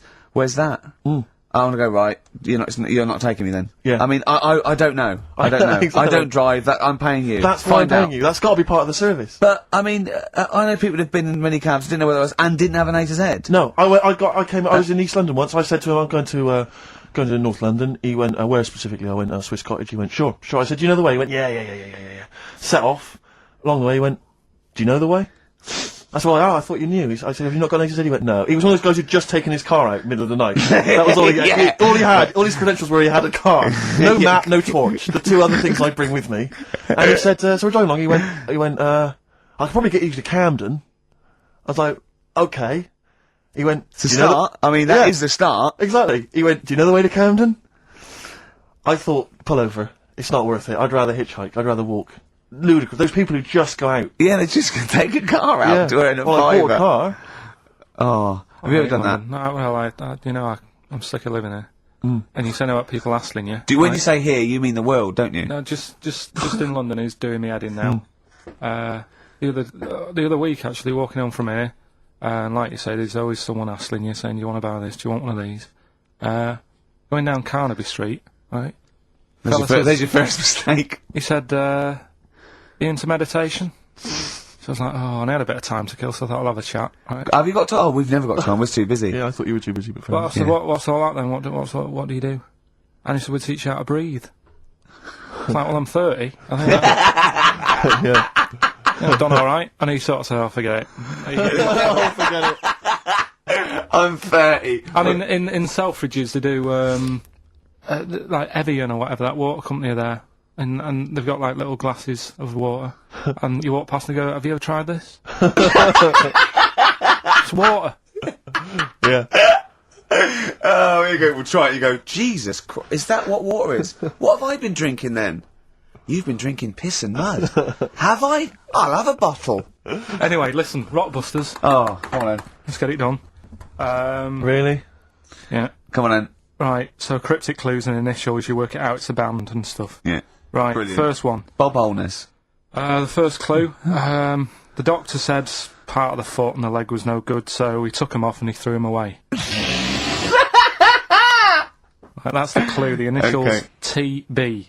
Okay. TB, right? The doctor said part of the foot and the leg was no good, so he took them off and threw them away. Second one, the Scottish monster has got a bit of a tan. Right, the Scottish monster has got a bit of a tan. Okay. That's TD, right? And the last one, well, the 60s singer had a heart attack whilst he was having it away. We won't be seeing him again. Right, and that's FNM. FNM. Well, the 60s singer's had a heart attack. He was having it away. We won't be seeing him again. Email in ricky.gervais. Remember, this is to save Rockbusters. If people don't get this, right, it's no more. So you better, if you want this feature to stay, you better get the clues. Right. Good work, Carl. We'll give those clues again after the next tune. What are we playing? Ricky, yeah. Oh, you love it, don't you? You love it. Good, it's a good stomping pop #1 rock. Addiction, just because I think things are rocking up. They are indeed. Rocking up in the land this year, Steve. Yes, that's good news, I think. Evanescence, them, The Darkness, Rocktastic, XFM 104.9, Ricky Gervais, Steve Merchant, and Karl Pilkington of A Saturday. Can I just say that the shaving your arse feature from earlier, if you missed that, that was 1:30. That was a discussion on shaving your arse. Yeah. It was great stuff. That seems to have caught the public imagination. Yeah. We've had so many emails. We've had someone telling us exactly how to shave your arse. Yeah. So if you need that information, I can probably forward it to you. Well, I think this will be the year of rock and arse. Exactly. But it's extraordinary how, you know, just a simple discussion like that you would think perhaps was crass, crude. Mind you, our listeners do like Carl talking about monkeys. Sure. Do you know what I mean? Yeah. It's not like it's it's something to be proud of. It's not like we changed a nation or freed a people or Oh, found no. a cure for something. We hit them in their, at their level with monkeys and arses. Yeah, exactly. It's what our listeners love. Yeah, monkeys and arses. Yeah. we should put that on the poster. I think. And they go together, because I joined the zoo, last Sunday, went down and became friends of the zoo, right? Oh, right, I thought you had to sit in a, in a cage for no. 6 days a week. That thing happened. I went straight for the chimps, Of course. right? And there was sort of like 3 sort of big sort of adult ones there, and there's people with their kids, and I could see the people just putting their kids away as one of them went up and started putting his face up the other one's arse. Sure. And it was sort of like, I just can't be bothered to explain this to Yeah. my children. Yeah, exactly. So I was just moving away. Oh, come on then. There's the lions. Just going to have a look at the lions. Yeah. What are they doing? They're just sniffing each other's asses. Yeah. Yes. I remember when I used to go to the zoo, I always felt there were certain animals that weren't getting a look in, really, that no one was particularly interested in. The tapir. Exactly. We were going straight to the snakes we were interested in. Yeah. Birds. So I don't remember being big- particularly interested in birds. Big cats, although it's a bit depressing. Great apes. Reptile. You're right. Reptiles. Yeah. Birds. Unless it's a Birds. big one that you think Oh, can a rip a vulture. dog apart. Yeah, a vulture You go or an eagle. brilliant. Yeah, Brilliant. exactly. Yeah. Owls are brilliant. Yeah, owl's great, but the I've sort always of- wanted a little owl on my desk. I'd like to be doing work, and there'd be a little owl there, and I go, "Can you give me that pencil?" And it just sort of goes over and gets me a pencil, goes, "Cheers," and it just watches me, and it thinks I'm brilliant. Do you know what I mean? Not really, no. No? No, I've never had an urge to have any kind of animal sat on my desk. No, Carl? You'd like a little owl, wouldn't you, that helped you? No, I had a little magpie, didn't I? We've talked about that. Oh, he came down and started pecking your grifter, didn't he? Yeah. What was his name? Maggie. Sure. Brilliant. Inspired. And you took it to school and it didn't come back Didn't once, come did it? back, didn't come back, didn't see it again. Oh, dear. Did it ever peck your head? Because you used to have hair, didn't you? Yeah. No, it did. It started getting a bit violent. Really? Yeah. Was it becoming sort of age when adolescents, probably sexual frustration sort, because I think magpies go for shiny objects, don't they? And you were probably sort of Yeah. probably losing it a little bit then in the front, and so when the sun was out, There's a bit of a sheen on the front. they saw a glare and thought, "I'll have that." Yeah. What is that? That's brilliant. Yeah. Or as it was sort of pecking away, it mistook it for a tree. Yeah, because of the noise. Because of it the made. noise. Yeah, the hollow Oh, sound. I squeezed his head yesterday. We should just point out, if you're a new listener to XFM, you might This- not realise that one of Ricky's many sexual peccadillos, I'm assuming it's a sexual thing, I can't justify it any other way, is to just squeeze Carl's head. Yeah. Front I don't know what it wise, is. sidewise. I don't know what it is. I don't know if it's sexual or, like when you've got a little kitten, you want to squeeze his little face. Do you know what I mean? Do you know what I mean by that, Carl? Yeah, A yeah, little I said puppy that. or I said it kitten. before, squeeze a little head. Yeah, exactly, and I feel that with you, because it's sort of like, it gives so much. Look at Carl's face, he gives so much. It is like he can understand what we're saying. Yeah. And that's what the connection is, I think, between me and Carl and other animals. It's like he can understand what we're saying. But I squeezed it yesterday, and Carl went, "I definitely had something crack." Yeah. Because I'm trying to see how hard I can squeeze it. Yeah, I think that was you just thinking, Carl. To be fair. I think the cogs just started to...